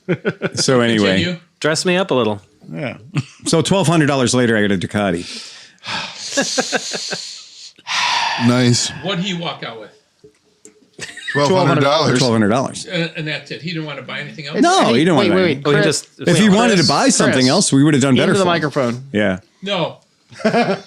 Yeah, if he wanted to buy something else, we probably would have done a little better for him. Right. But realistically, no, he couldn't be bothered. That's not true because what did you do for a buddy kick 125 What? this week? I have no idea what you're talking 3 about. bikes for one. The Sportster. Oh, well, I got a Sportster and I got 2 buddies. Oh. Traded them for a buddy 125 kick. Yeah. Right. So- but you haven't seen the Sportster yet, so I'm not even going to bother talking. That's another whole other podcast when I Correct. can show up on that bike, because that bike, we don't just say what it is. You have to fucking see it. that thing is. I'm intrigued. If you're We not, can't describe it. if you're not on the Facebook chat, You just can't. You can't Right. describe it. We'll do a video It's and an pipe undescribable. it. We'll bring a video and I'll pipe it into the box. Yeah, So that's a it's- good idea. it's really It's a good it is idea. going to need a very special owner. That bike needs a 360-degree view. yeah. Hey, Pete, well, how's my NX 250 doing? Well, it's coming along. It's still sitting there in the garage. And Oh, you slow fucking it or something? basically, I was waiting for the weather that arrived this week where I could just spend time in the garage with it. So if you need, call Phil, and he's got a mechanic. He'll just work. Actually, you know what? Yeah. Yep. Nick does know his way around that bike. Nick's a good guy. Nick's a good guy. Nick's a talented mechanic, and New Nick. I didn't think that was going to be a problem. I think he's very competent, very capable. He needs mechanic. something. He needs something to occupy it. I get it. I'm Pete I'm just, ADHD. Pete so- just nailed something pretty interesting. Mm-hmm. So the weather, since it's like late October, we've been getting these nice days and nights, right? Mm-hmm. It's like I can't not ride on those nights. Right. Like you're like, I'm not going to be getting these anytime soon. Oh, So Pete right. nailed it. Like when I looked at the weather forecast this weekend, I'm like, fuck yeah, it's going to be cold. I can work in the shop. Like it's almost like a relief. Like it's like, cause like last Saturday I started doing some shit in the shop and I'm sitting there and it's like 3:30 and I'm looking out and it's 80 degrees. And I'm like, nope. Put the shit away and got the bike out. I couldn't do it. I'm going to say something because this is kind of an important thing for what's going on right now with our economy and our society and everything else. If you ever wanted to upgrade your bike right now, it is a buyer's market. It is a great time to buy a motorcycle. It is a horrible time to buy motorcycle parts. Correct. True. I'm just going to let you I'm going to let you marinate on that one for a little while. Think about what Aaron said last week when they were going into what metals were inside his parts. Phil, cars. Yeah. So guess who just tried to buy a cute little adorable car from Japan? Me. no. It's something I do from time to time. Yeah. And this particular cute little adorable car from Japan, I was like, that seems reasonable. I will pay that much money for that. And actually, the company I was going to buy it from actually hadn't been smoking crack when it came to the whole freight shipping business. And I was like, oh, okay, well, this seems like a good idea. It seems like a darn good time for me to buy this particular car. One of those. And so I went ahead and was just about 100% ready to buy this adorable little car. And this is why Tom doesn't have a new Unos Roadster. Oh, I'm sorry. Wow. So the car in question is a 2000 Toyota Will. What the fuck is this thing? Thank you. It's 1300cc VVT motor, right? So it's a motor Toyota used in everything. It's an adorable little car. And one of them popped up on one of the guys that I usually keep track of. And I was like, sure, I'll buy that. The pricing was great. The interior on these things is just beautiful. They're all modular looking and stuff. And they came in a few fruit They flavors. just put a different center section on a Bug. There's a lot going on with this car. There's a Renault. I was going to say, it looks like an Aventine. Exactly. Yep, sure it does. Exactly. This is what happens when you It's allow... the more attractive version. This is what happens when you allow cross-pollination between Renault, Citroën, you let the Japanese watch, and then they build a car, right? And the Japanese do like to watch. They do like. It kind of has that like Anglia Dauphine kind of back. A lot of genetics in that gene pool. Yeah. There are a lot of genetics in the gene pool. And so it's one of those cars where I was just like, yep, I'm interested in that. And so what kind of engine does the thing? 1.3 liter. It's the VVT motor that Toyota has used in about 600 different cars. I think the Yaris has it too. The Yaris has the same motor. Yeah. Right. Does the back window roll down? It doesn't. Oh. It does not. Missed opportunity. You could put a shotgun rack back there to look really good. That's a really good idea. That is an excellent idea. And so, Sleepy, if you want to pull this screen up just for the folks at home, I want to show it automatic? some of the. It is. They only came as Auto Tragics. Yeah. That is the only way they exist. CVT nonsense? I think these actually have a 3-speed. Oh. So I think it is an actual 3-speed. Okay. So, anywho, Ooh. that's the soft top. This is not the one I was looking at. Was not the soft top. VVTi, it's same as the Yaris. Yep. Same as the Yaris, right? Okay. Exactly. But yeah, so there you go. It's a common motor. Anywho, long and short of it is, so because of tariffs, this is a 15% tariffed vehicle. We understand that. That's the tariff that exists. So I was like, great, that's great. And then my shipper, the guy in Japan, says, hey, this is weird. Do you know how much steel is in that car? None. And I went, I don't know. Well, we have to tell them how much steel is in it. And we have to tell them where the steel came from and where it was forged. And how old is this car? 25 years old. Yeah. Yeah. So that's readily available information, I'm sure. So there is a 50% tariff on the steel. But we have, again, the guy that I'm dealing with exports, 5,900 cars a year, except, it's what he does for the past 20 years. And he's like, I've never seen anything remotely like this. One, I don't even know how to conceive how much steel is in this car. Yeah, how do you weigh something that's in a car? Right. Do you put it in an oven and burn off everything that's not steel and weigh what's left? There's 100 pounds, and it was made in Japan. And that's the great way to get your car stuck at the GSO lot for $739 a day. Is to answer those questions inaccurately. This is the literally dumbest. But who's going to know? I mean, the real question is alive. who's going to be able to say it wasn't made in Pittsburgh at U.S. Steel? Hey, he's got a point. All it takes is one official at the customs office in Dundalk Marine Terminal to say, I think that is steel. Tap on the car. It feels like steel to me. Oh, sticker says it's from Japan. I'll bet you there's 800 pounds of steel there. And then how do you determine what a 50% tariff is? Are they saying that steel is worth $1 a pound? Is it their pricing from when it was made? Is it pricing from when it's now? Again, this is the madness of the situation. When Aaron was sitting here telling you about how it's a fucking moving target and you are not meant to hit it. I am flying to CERN next week and punching an engineer. However, get us back in the right fucking timeline. Right. We are on the wrong timeline. The difficulty when I went down the rabbit hole, because again, the guy that I work with in Japan all the time, who always has the answers for everything, he got, okay, you want to know how good he is? Our friend Stephen Hofford has a fire truck, right? He has a fire truck. Not anymore. But his fire truck was from Japan. When I ask you what kind of vehicle is a fire truck, if you say anything other than the word truck, I'm going to slap you fucking silly because it's literally in the fucking name. Okay? It says fire truck. Somehow my guy that I work with in Japan got Steve Hoffert to avoid a 25% chicken tax tariff on that fire truck because he got it through the loopholes as it being something other than a truck. Now, whether you look at it come and go and sideways, whatever you have, it's a fucking truck. Looks like a duck, smells like a duck. It's probably a duck. My guy's good. My guy figured out a way to find an emergency vehicles clause to sneak that in on so that Hoffert didn't have to pay a 25% chicken tax. Well, you forgot the operable word, fire. It is a fire truck, therefore emergency. Okay. But I would assume that the customs agent would go, truck, red. Fire, truck. All the fire was taken off of it. The fire part would have been removed. It was It's just for a a very truck. small city. I get it. So long and short of it is, I disagree with Tom this time. we are now in a position where they do not tell you what the. I strongly disagree with Tom this time. So it's a 50% tariff on the steel. Does that mean there's a 50% tariff on the entire purchase price of the vehicle, just because there's steel in it that did not come from an American forge or foundry or stamping plant? And believe me, like Aaron said, if we lie and say that this particular item was made of 100% pure Pittsburgh steel, the next question they're going to say is, oh, good, you'll be able to prove that then.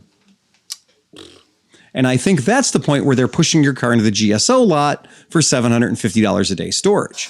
Remember, the whole point of this is to make it difficult for you to bring shit here. They don't. That's the whole point. Is don't buy stuff from overseas. Buy stuff from here. But the thing is, I can't buy that from here. So what's the fucking problem? This is also old. This isn't a newly produced. It's 25 item. years old. Right? That's the idea. It's not right off the line. That's my point. It has a NHTSA exemption. Well, not only that, but like, how can you tariff at today's prices something that was made at prices? You know, the better question is, now the government is shut down, who the fuck cares? Just get it through. It won't get through. It won't get through. And the reason it won't get through is what you just said, is if there used to be 12 customs officials working at Dundalk Marine Terminal, now there's 2. And they called in sick. No. And if you're ever been dealing with a bureaucrat, meaning the person at the title bureau or the person at the BMV, when in doubt, don't. If you say no, you keep your job. If you say yes, there's a chance you could lose your job. So when they are faced with anything that isn't bloody fucking obvious, it's just easier for them to say no and get the pen out and put a big red X on it, because they'll never get fired for saying no. Whereas if they let the wrong title go into the wrong person's hands, they could lose their job. And so a bureaucrat's default is always say no. I hate this fucking You can keep your job by saying no. You can get fired by saying yes. My father stole a motorcycle from me because his name is Philip Keith Waters Sr. and mine is Philip Keith Waters Jr. And he found a title agent that wasn't too careful. And he literally said, I needed a new title for this. You fucked up. It says Philip Keith Waters Jr. And he got a new title that said Philip Keith Waters Sr. So when I said I had a stolen vehicle situation on my hands, he had a title literally had a title that said his name on it. So, yeah. So title agents do tend to default towards the no side of the equation. Yeah. Anyway, but that's talking about our current situation. Great time to buy motorcycles because they're very devalued at the moment. Terrible time to be waiting on your monster gas tank to be coming to you from Italy. Also true. Rip. Yeah. Well, this is going to be the follow-up question to that 696 is, do we know if the recall has been done on that gas tank? Oh, I'm gonna 100% assume that it has not. Okay. And I'm also going to 100% put ethanol-free gas in it. Yes. Right. Yeah. Well, because those had a bad habit of swelling. Of course. Everything with any plastic gas tanks that ever got in touch with any ethanol fuel, it doesn't matter whether it says Ducati on the tank or Aprilia on the tank or Triumph on the tank. I had a couple of Triumph Tigers where the gas tank was so inflated that the paint didn't fit on it anymore. So Sean, for the answer is you're just going to go back to the Marini anyways. Okay. All right. Yeah. So anyway, long and short of it is, we got a fun Ducati, but we're running out of one of the items that our shop sells a whole lot of, which is the Faco medium windshield. Oh yeah, I heard that conversation. That's not the one that I have. Yeah, it is. Yeah, or it's the one that I did have. I don't know. It's the Faco medium windshield. It is the more common one that you get on the GTS. Yeah, it's the one that we sell 6-1 against Vespa windshields. Yeah. But the point is, the place where we have been purchasing them for 5 years has just said, we've had enough of your shit. We're not sending anything else to America. Damn. Because this company has had to send off hundreds of thousands of dollars worth of shit to America and then pay money to get it all back again. So I have a question. Yeah. So as we are getting ready to go to the AIM show, this coming January, I got a map and I'm like mapping stuff out because I want to, hit these vendors for videos, cool whatever. Stuff, yeah. So my question is, for all the companies coming from overseas to come to the AIM show, are there tariffs on bringing their stuff in, even if they're just using it here? I don't know. So, like, I mean, I'm just thinking, like, is that going to cause them to not bring stuff? Like, are we going to be going to a show that these people aren't able to bring? Well, I would think any company just wouldn't. The only problem that, I mean, it's going to, I mean, no. Yeah. I would think that if you're Take the logic and just chuck it out the window. I would think if you're not selling it or if it's not being purchased, you're just bringing it in for display. Right. Yeah, display purpose only. That'll just Somehow be, I thought the AIM show, I'm like, I was not in this country. No, it's California. It's not quite a different country. It is almost a different country. Right. They'll be fine. They just have to not bring it through America. Right. If they could just bring it into California, it'd be just fine. Yeah, they'd be fine. Yeah, like Puerto Rico or something. They'd be fine. Cascadia is fine with all your shit. Right, the rest of the country is just garbage. Right. Cascadia thinks this is a great idea. Yeah. So that is a great question, though, because I have done these trade shows in the past where a lot of the vehicles that they brought in for display are not road legal vehicles. They're not DOT NHTSA vehicles, but they're there for display. What you do is you get a for display only waiver to get it through customs. Right. And then you have a certain amount of time and it'll specify like usually less than 6 months. And that means that you put a bond on each vehicle. And I've done this before. You put like a $3 or $5 million bond on a particular display. So this is why the Thunder Chicken Power Eagle thing. That's what I was thinking. It didn't stay here. Yeah, no, definitely not. It didn't stay here. Of its own virtue or otherwise. What was that thing called again? Somebody's going to have the name. The Regal Raptor? Regal Raptor. The Regal Raptor. Yes. So the Regal Raptor, there is zero chance that the Regal Raptor is sitting in a warehouse You got to pull it up. You got to in pull Wichita, up the Regal Kansas. Raptor. The Regal Raptor. Thunder Chicken Power Eagle. It's pretty much that. So anybody, this is one of those. The only motorcycle I've ever seen to have a Prindle. The Regal Raptor. Did you find it? By the way, not only did I find it, but I found their new website. Oh no! And here it comes. Alibaba. No, sorry, guy, they've changed. This is not. This is the 250. It's the new Buell. So there's the Regal Raptor God. 250. That's okay. That's what That do ain't they bad. got going looks on like there? looks like a V-Star 250. I think it's a different company, guys. Did they get bought out? Are they done already? No.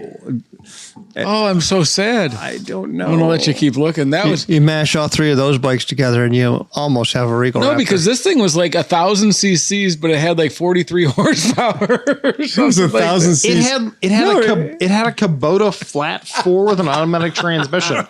It's Such a dumb bike. It was such a. I'm not kidding. stupid I've never motorcycle. seen a motorcycle have a park reverse neutral. It's full on Prindle on the side of it. But also the forging the welds was just otherworldly. Yeah, Ugh. it had horseshoes on the back. Remember for the grab rails.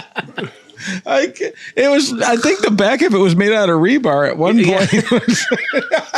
The Regal. I did find a picture of it, but I think they're trying to distance themselves from it as it is grainy and taken through a potato.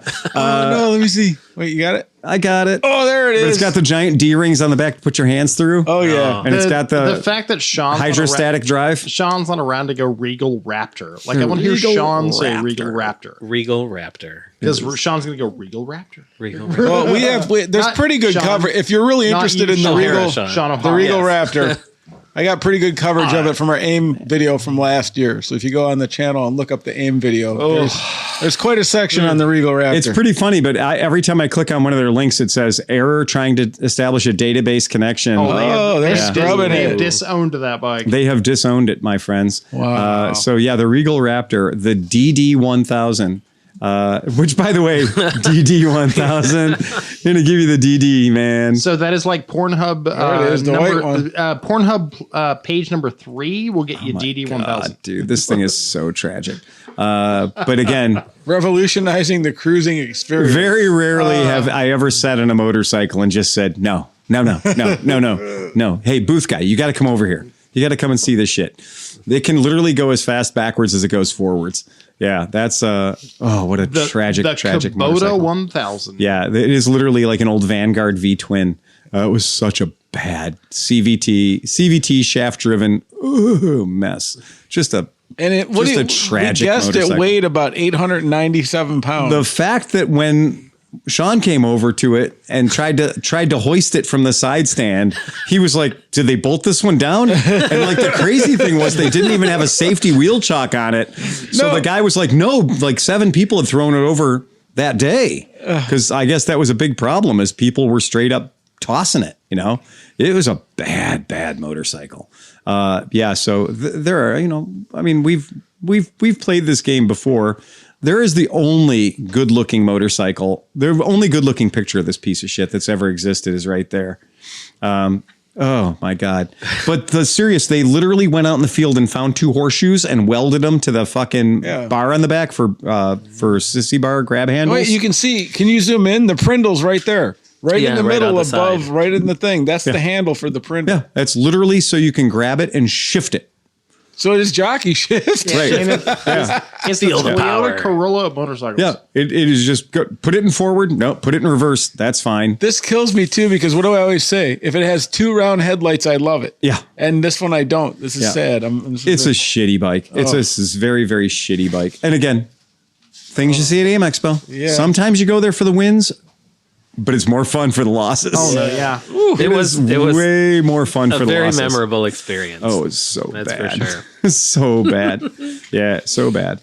But they are getting a 2.9 billion won compensation from the Chinese government for their support of TikTok. Because I did find a lot of TikTok posts on that. So I'm like, okay, they know where their marketing is. Yeah. So yeah, that was the Regal Raptor. I'm glad we don't have to deal with that anymore. So what's shop life now that the cold weather has slid into Cleveland? Well, I don't want to be a dick or anything, but we're actually selling bikes. So it's we joke that autumn brings out the old man energy. Oh. So old white men become powerful as soon as the leaves start changing. So as soon as they can put on like a good sweater, right? As soon as they can get their marrows up out of the basement, they become way more powerful. So old white men generally are like, oh, it's good to brisk in the air. That's great. And they do. They become energized. And we sold a Moto Marini Scrambler yesterday. I was pretty excited. They're coming to pick it up tomorrow. Cool. Two recent MSF graduates, husband and wife team, just graduated. And she was in the class with you, Sean. Wait a minute. And she works at Greetings at AG. Oh, is it Bernarda? It is sure is Bernarda. Oh, Bernarda and Russ. Yep. Yeah. Bernarda and Rusty. Oh, they did come by. They came by and they bought a bike. I told her. Oh, you get full credit on this one. Oh, yay. Yeah, you get 100% credit on this one. Sean, you get a free side cowl. And a sticker. Woohoo! And a sticker. That's so good. They bought the blue, the satin blue Moto Marini SCR Trek with all the trimmings, I might add. So super cool. They're extremely excited. They both crawled all under it. And what I have to say, and we'll throw the picture up there for fun. This is not Rusty riding the bike, but this is the bike they just bought. So what is really funny about them buying this bike is, these two folks went and they got their motorcycle safety foundation course together with you. No, no, she was in another class. Okay. We were almost in the same class. So her and her husband took the class. Yeah. And they said, they let us ride around on these pitiful motorcycles. Because she also, Bernarda also had the van for a minute. Yep. And so she was like, oh God. Then and Russ was like, they put me on the Honda Rebel 300. I hated that bike. I hated it. So they came into the shop and we tried them on about 6 or 7 different motorcycles. And the thing is, when you're buying a motorcycle for one person, you only need to have one person fit on the motorcycle. But when you have a husband and wife team that are going to be sharing a motorcycle, now this becomes instantly more complicated because he's got to ride it. She's got to ride it too. So a lot of the things that Russ was like, oh, I like that. That feels good. The entire showroom, the only bike that she sat on that she fucking loved and was like, this is totally the bike for me, was the GSXS 1000. Of all the motorcycles, the one that she loved, 150 goddamn horsepower, right? It's kind of like a van. That's Tell her Tell her, here's a helmet and a comm. You can start your YouTube channel. Start your YouTube channel right now. Yeah, good beginner bike, right? So of all the bikes she sat on, okay. She shat an entire bike. Obi-Wan Kenobi was on it last. Right, and I told her, I said, well, that we bought that bike from Obi-Wan Kenobi. Would you like to go smell the seat? And that was the funny thing, was she was like, really? And I was like, yeah, go sit on it, go check it out. So yeah, that's the bike they bought, and couldn't be happier for them. They're super excited. They're coming to pick it up tomorrow. So yeah, that's super happy people. Good. And that was, we were joking about how things got really slow for us in September. They really slowed down, and so things slowed down a lot. But then we got really busy in the past 2 weeks, and Renee was like, "Oh my God, I forgot about the old man thing." And I was like, you mean the old man thing? She goes, yeah, the old man thing. And she goes, yeah, it's like October. These guys just come out of the woodwork and they're buying bikes. And it is funny. It's really. Well, you ever see a bunch of old dudes sitting around besides us? Yeah. And and you see them in the summer and it's like, hey, you want to do something? It's no, like, it's too hot. I'll get to it. Yeah.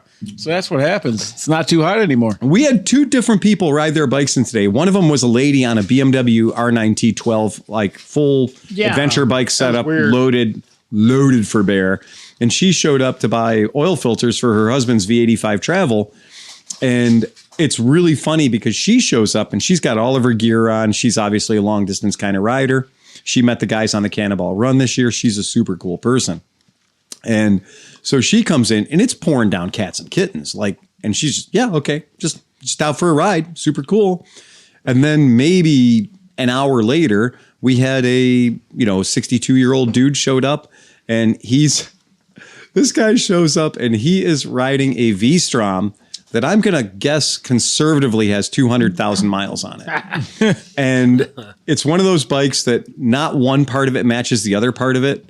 And it just permanently has like rock straps on the bike holding places where luggage goes, but it's not with him today, right? Because he's at home now, so doesn't have to ride. Right. So he comes in a pink arrow stitch, and it is a badge of courage if you have a pink arrow stitch. That means at one point you had a red arrow stitch, but the arrow stitches don't hold their color super well. And his arrow stitch was truly bubblegum pink, and he rolled up. And I looked at this bike when he pulled up, and he had 3 windshields. So he had a GV windshield where the Yamaha windshield used to be. He had added another windshield onto the top of that windshield. And then he had added windshields on the side of that windshield.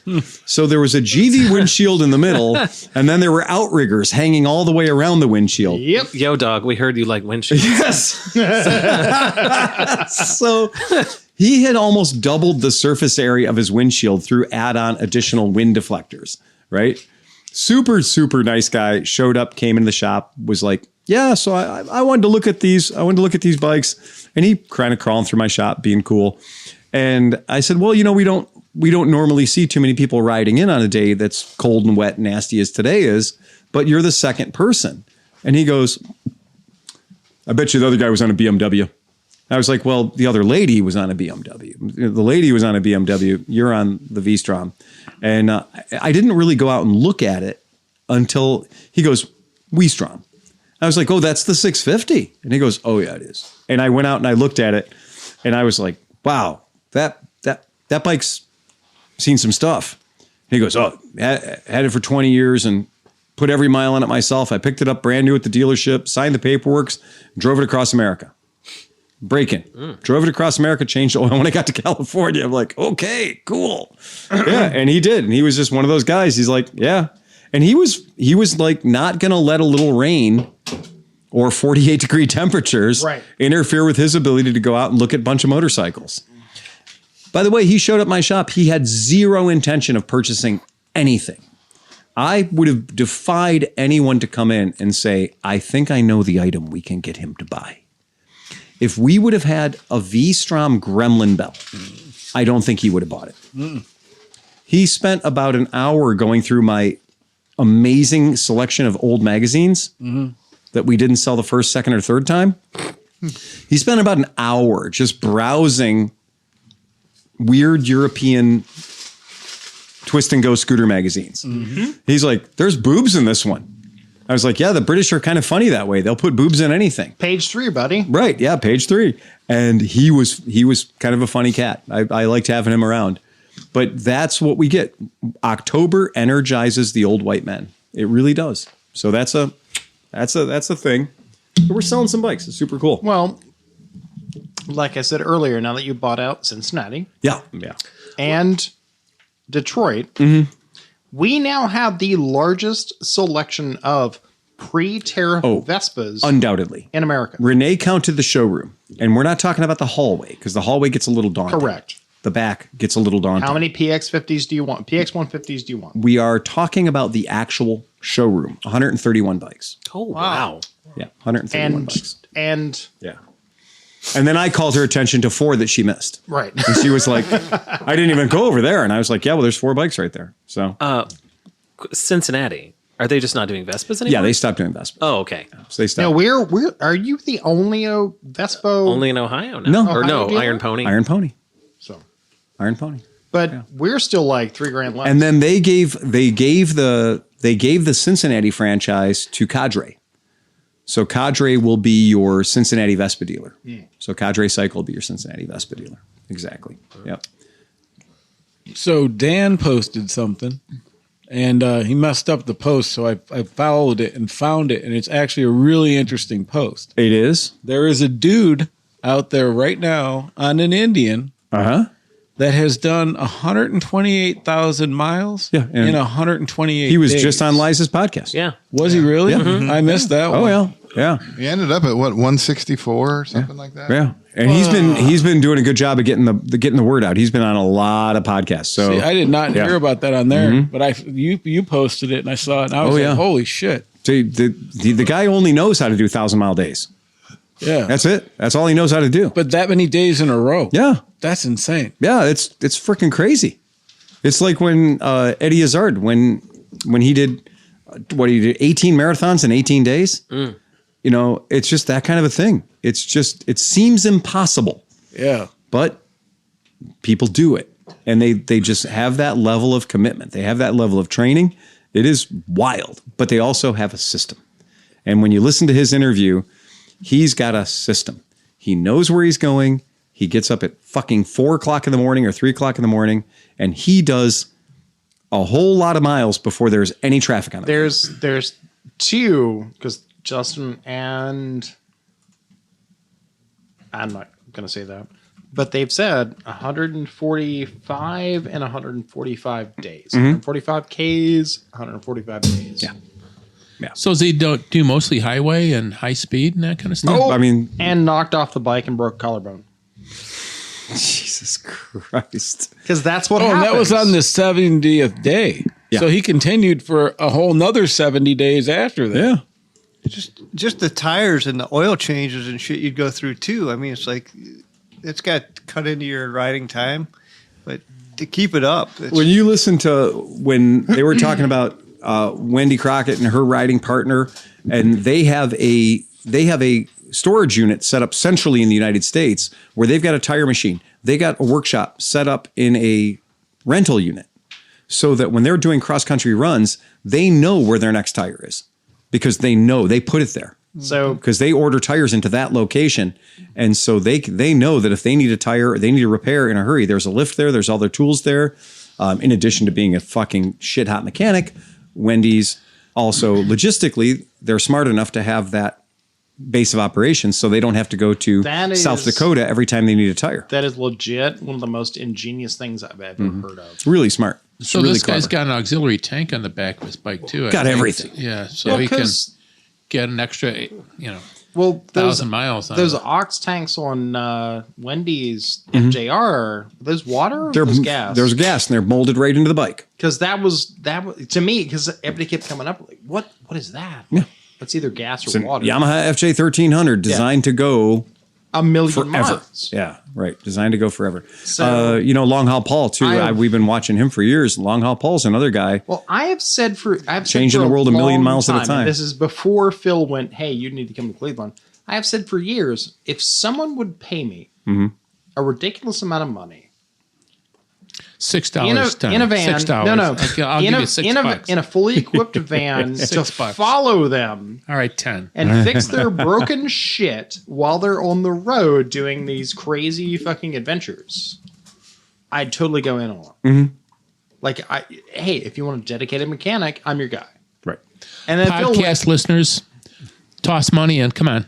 We want to put time on the road. Toss money at Phil, and Phil will go, you know what? I don't need you from November to March. Go. Well, keep in mind that our friend Joel Casola actually does that. He does. So he follows those gentlemen's races, those runs across America on 100-year-old motorcycles. Pre-war bikes, and I am envious of that. Yeah. I have a video of those on my channel as well. When they came to Toledo, me and Johnny Mac went. Remember that? I'm not a pre-war guy. But I was dozing off. Where was it? What was that, Cinch? The Cannonball Run. Oh yeah, that was awesome. Seeing was all really those cool. really old bikes. I wish I had the money to be able to invest in pre-war bikes. Have at it. You guys. I know. Oh, I like looking at them. I don't know if they're I like talking to the guys and telling us about all their hard work. Right, exactly. Yes, absolutely. But I'm Joe has that. totally gotten in on that. So I am not gonna. I'm envious of Joe, but I get his dedication. Yeah. I can't imagine putting that much work and that much effort in something, and then it goes 40. Mm-hmm. Like, all right. No, it goes 40 if you pump the bicycle tire pump full of oil to keep the oil to keep the crank bearings from seizing. Right. Yeah, it is. If you want to look up the guy who's doing it, look up his Instagram handle. His Instagram handle is Vroom Old Man Sleep. If you want to pull this up, I'll give him a big bump. A big bump. So Vroom Old Man, Patrick Cornell. So he's doing it. And like you said, his goal was to do 125,000 miles in 125 days to raise $125,000 for myotonic dystrophy. So this and other muscular dystrophies as well. And so this is a big, I mean, this. So you should subscribe to this as well. Yeah, I just really feel like when somebody says, I've got a goal, I'm going to go out and do it. I've done 1,000 miles in a day. Of course I have. I've done back-to-back 1,000-mile days. It sucks. It's no fun. I didn't like it. It was not my idea of a good day. To do it for fucking 125 days in a row?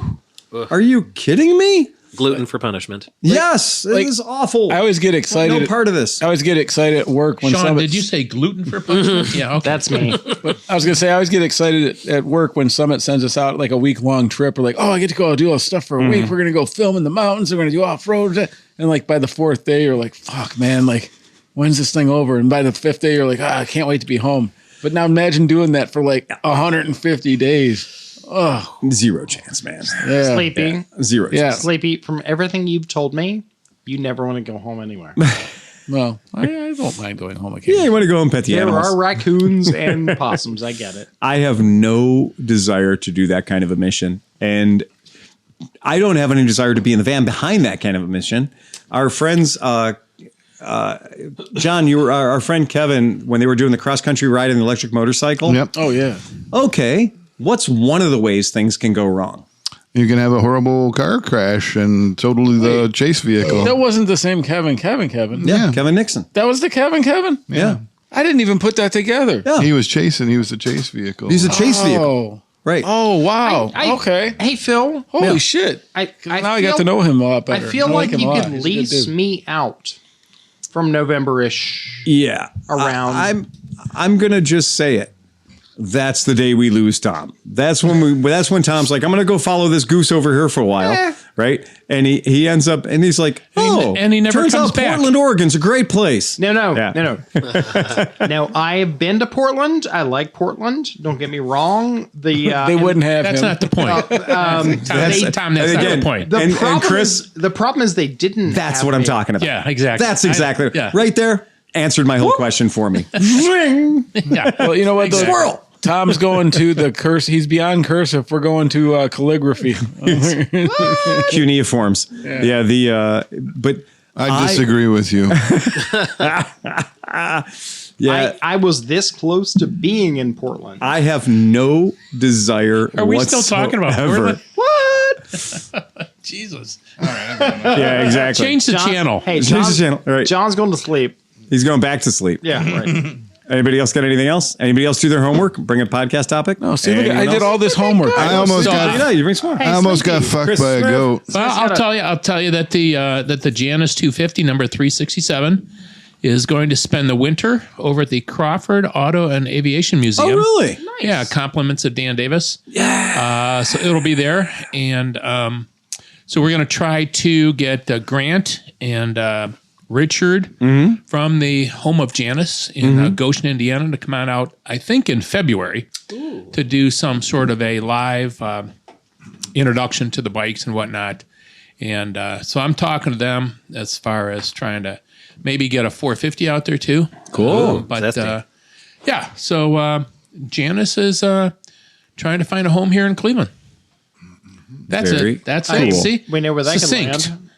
Yeah. Yeah. I mean, we are absolutely very much. It is consistent with our message to say that we like that idea, and we've kind of one of our customers talked to Mitch McLean today, and had said sort of the same thing. He'd said, "Hey, man, I'm interested. Like, I didn't know about this 3 weeks ago. I didn't know anything about this, and as a result of coming in, he bought a bike at our shop, and a result of him buying a bike at our shop and one of our customers' bikes being in the shop at the moment, he was like instantly, like completely did not know these motorcycles existed on planet Earth. But he's an old white guy, so naturally he had a... And it's November. Right, and it's November. It's October, and he's an old white guy. The blood is flowing. So he did. He straight up got on the horn, and he ended up... Mitch McLean spoke with him, and he's like, I got to get a Janus. Like, he's like, I got to get into it. Again, there's been more bandwidth in the past 40 days since Doodle took a dive. You know, that was 6 months ago or whatever. Since the world found out that Doodle took a dive. Yeah. So since the world found out that Doodle took a hit, there's been more fucking Janus bandwidth, pro, con, right? Wild, outlandish, crazy, cuckoo stuff. But there was a guy once that said there's no such thing as bad press. And what's happened is for every person that got up and said, I think that's the worst idea ever. Strangely, 11 people stood up and said, shut your lying whore mouth, right? They said, it's good, you just don't understand it, right? But a little ignorance goes a long way. There's a group of people that say bad gas travels fast in a small town, right? And when you think about that, it's real easy to jump on the bandwagon and be like, I don't understand it, therefore it sucks. But a lot of other people that wanted to try it and actually throw a leg over it and take it for a spin have said, this is pretty fucking cool. It is. It's way funner It's than you pretty think it's fucking going to cool. be, man. And then you graduate to the next level where you're like, it's pretty fucking cool, but it's pretty fucking expensive. And for that, we point you at a thing called the secondary market. So if you're curious, but you're broke, these bikes do end up in the secondary market. I've met some of those guys. Right. You're curious and broke. Hey. Badoom. Is that $20, Johnny. is that a standard Saturday? I think that happened at the AIM show when he met that guy that was curious. Bro, Got news for you. It happened in Mid-Ohio, too. Sean, what are all the small bills from? bro, I only got 20. Well, all All right. right. It's almost 4. Same as Are we going to dinner? Is it going to be expensive? Give me half an hour. same as downtown. But a lot of those bikes have very low mileage on them, course. too, because people buy them just on impulse. So they're out Not there. too many people are out there commuting on the Janus. No. They're not racking up big miles. You're one of the guys. You're one of the few guys that has a decent stack of miles on your bike. Every other Janus I've seen is still in the low 4 digits. Yeah. So Yeah. that's one of those things. But yeah, we love that idea. You know, it's kind of funny for me. I busted my ass and killed myself and went there within 24 hours, did the video, shot it, edited it, got it up in 36, and it did great. It's like 9,000-10,000 views. Yeah. But a month later, a full month, 4 weeks later, Spite's Corner, great guy. I like his videos, not dogging him at all. Right. Does the same video I did. Yeah. Second day, it's at 400,000 or something. It's like, man, what the fuck, man? Guy's a cunt. You know what? No, he's cool. He's Nope. I don't know. This guy's all right. He's a cool guy. Dude, I literally I like You know him. what you're gonna have to do? Well, I'm sick of blowing people. Yep. Full. You're gonna have to go full Monty. Yep. They do have OnlyFans. So nobody subscribes to it, but I put it up. We can change that. We can change that. Yep. Steve has only fan. Yeah. No, I did. Some Scotch tape and some No, I red do. hair dye. OnlyFans. It's my channel about ceiling fans. you hear about all the different We'll get a couple of e-girls. You'll be in. Well, Oh, no, Spite's Corner. e-girls. You hear about the farmer? He was trying to make his cow come back by singing to it. Didn't work. It was going in one ear and out the other. You only get that at the $5 level or above. Man. So the 7 dwarves were in a hot tub. And, I like where this is headed. and Doc, If I had a nickel. shut up, everybody. So Doc started feeling sleepy. So Sleepy got out and left.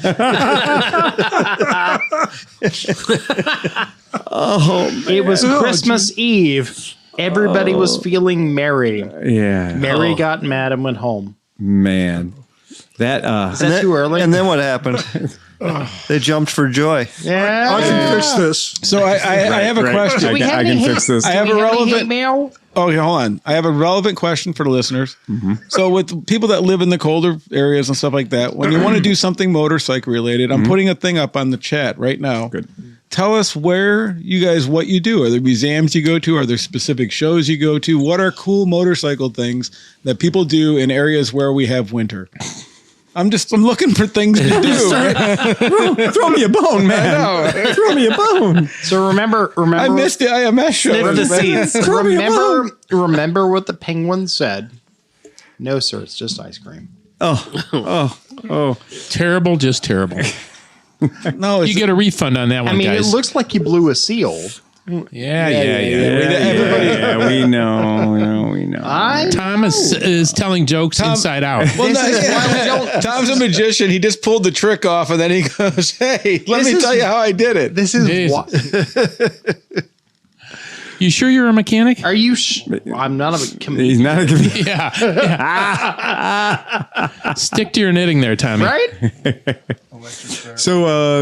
So here we go. This is some of our feedback from some of the different stuff.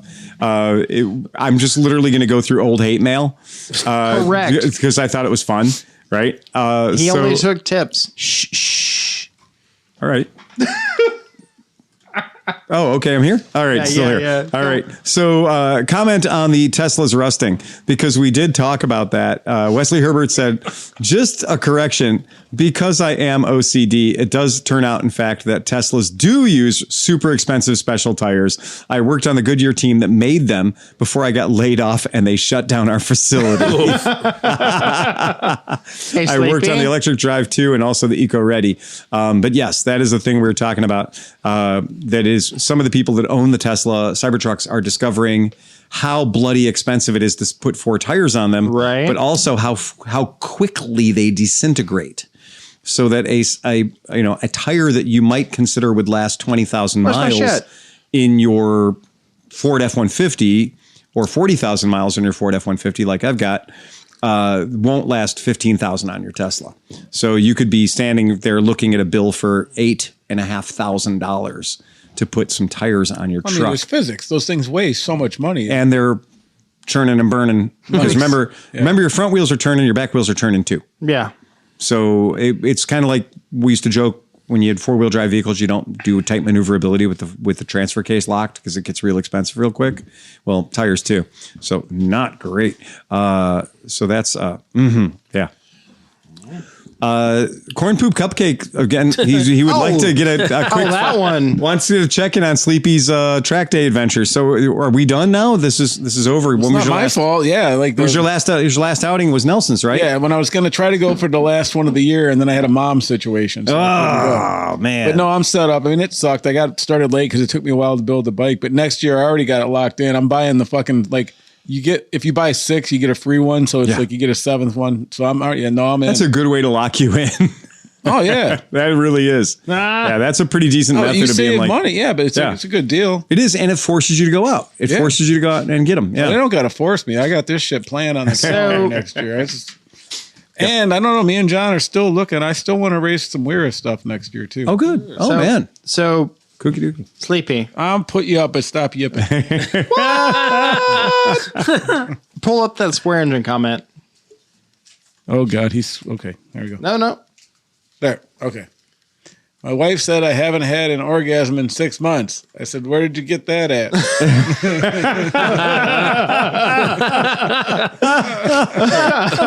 Where did you get that at? Nice. That's pretty awesome. Does he get a rebate on his $5? He does, yes, exactly. Yeah. I think this podcast is still recovering from the fire of the last podcast. Oh, well, Pete did tell me, he's like, you went off a little bit on the whole fog lights in your Harley thing. I loved it. That was fucking great. I was like, put on your seatbelts, kid. We're going for a ride. Dude, I fucking rode that thing the other day, and I got home in one of them. Well, I rode for like 45 miles. One of them's cattywampus again. Fucking hate those things. I'm just going to weld them. I'm just going to zap. Just weld them into the perfect location and leave them. There are like 37 companies that will gladly sell you overpriced ones that won't do that. Does every other motorcycle-driven podcast go off on tangents after drinking a lot of goddamn booze? Like we do. Well, I'd like to think we provide a unique listening experience to those, especially at the $10 level. Yeah, for those who are joining us, I did notice some new people on the chat today and stuff, and just know that this is like every time you come in, you're not sure what you're getting. Sometimes you'll get the most insanely technical motorcycle podcast you've ever heard. Yes. Sometimes you get this. Okay, so we did get so we've sent out a lot of stuff to our listeners, but sometimes our listeners send shit to us. Right. I got a dozen stone coasters that are emblazoned with the ClevelandMoto logo on them. Oh, wow. And they showed up at the shop. It was a heavy ass box. And so thank you. Like, was it ticking at first? You're like, thank you, Dave Marzelli. I was like, nice. Did somebody order books? It was heavy. And so we got them at the shop, and it's pretty rad. And they have our ClevelandMoto helmet logo on them. They're really slick, and they're little slate coasters. And they even have silencing blocks at the bottom, so there's little rubber feet on them. So when you put them on the table, they don't slide around. Yeah, it's really cool. Yeah, super cool. So that's neat. So Chris, Tom, what were you gonna ask me? I was gonna say about the podcasts that go off the rails. I said, well, there's only one Tom Pennington. And we can hire him out for the months of November until February. But everybody always tells me, thank God there's only one of you. Wait a minute. When were I'd say only be best, one of me, Tom. The best podcast in the last couple of weeks were in the beginning of October. And what was happening? What was happening? Cybertrucks were rusting? Tom was in Germany. Tom was in Germany. Oh, my God. That's crazy. That's what What's the difference between a prostitute and a drug dealer? I don't know. A prostitute can wash her crack before selling it again. That's from our friend Dave Osterday. My God. Thanks, Dave. Love. That's like a free $5. Dave nailed it. I like it because it's just universal. And I like it's fast. Yep. Not a lot of build up. What's the difference between a gynecologist and a genealogist?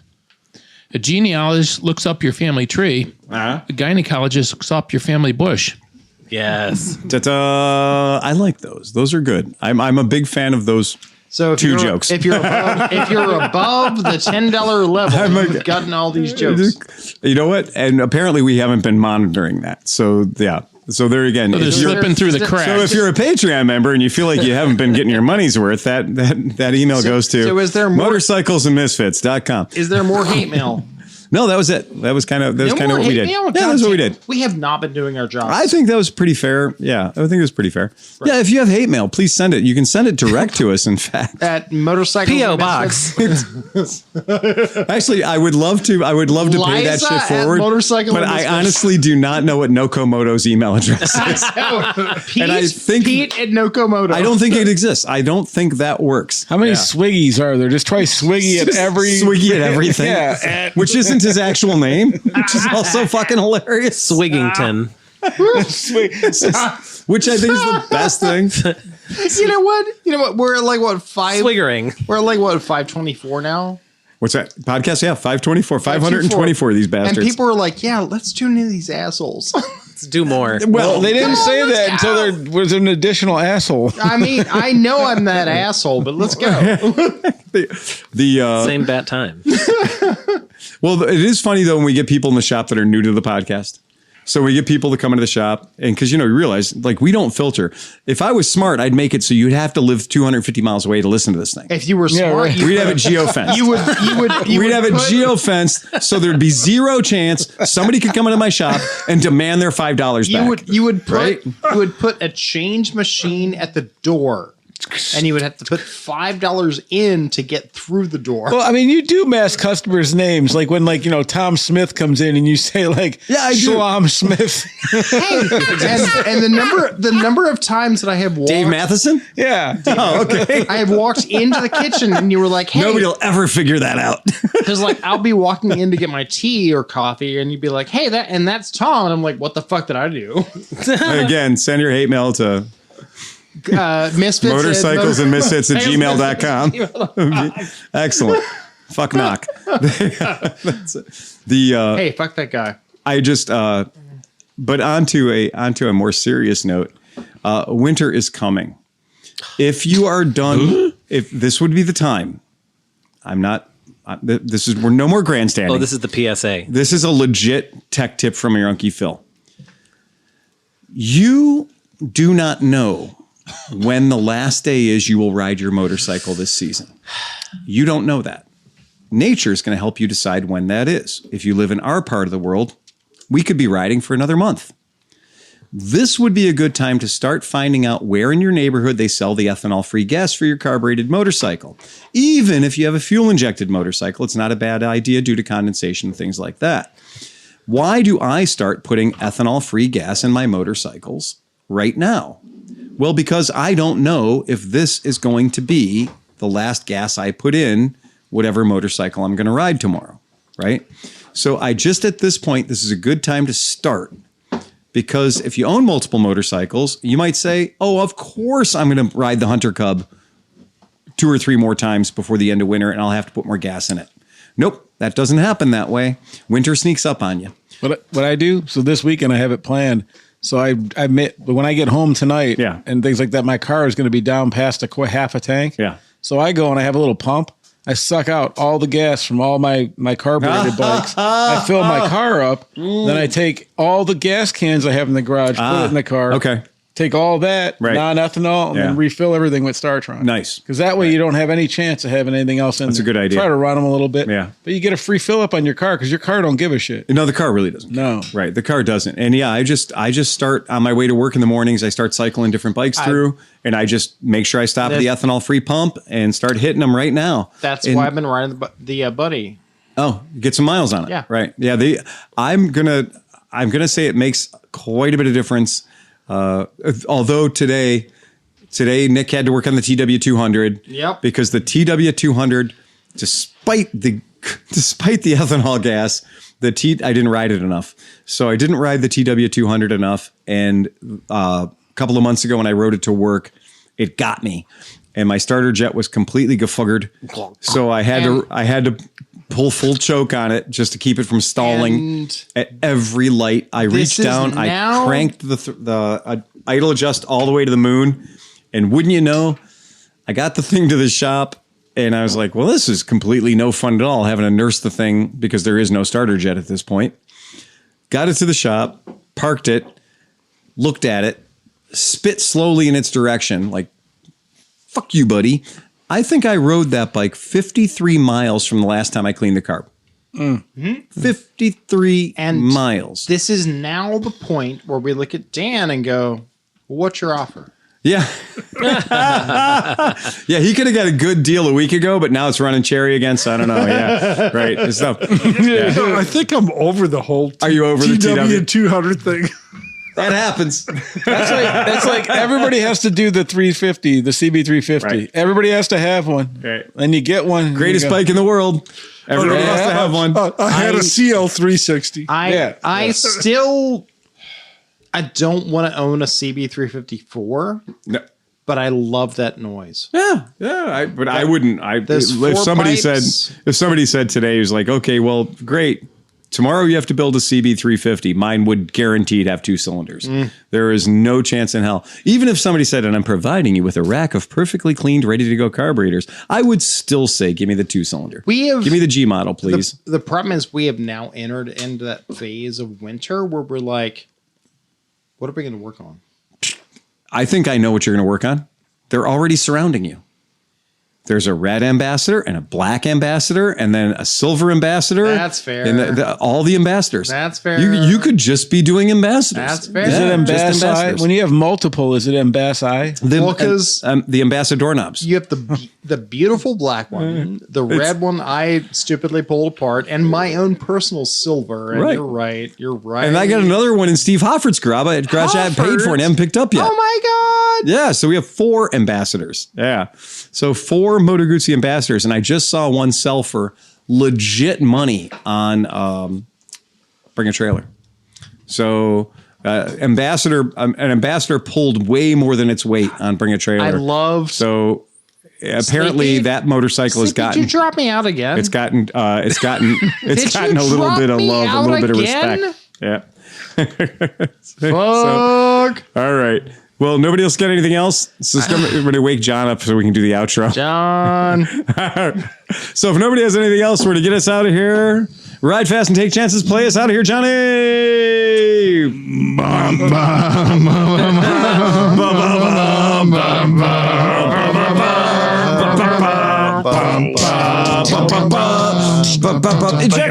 Eject.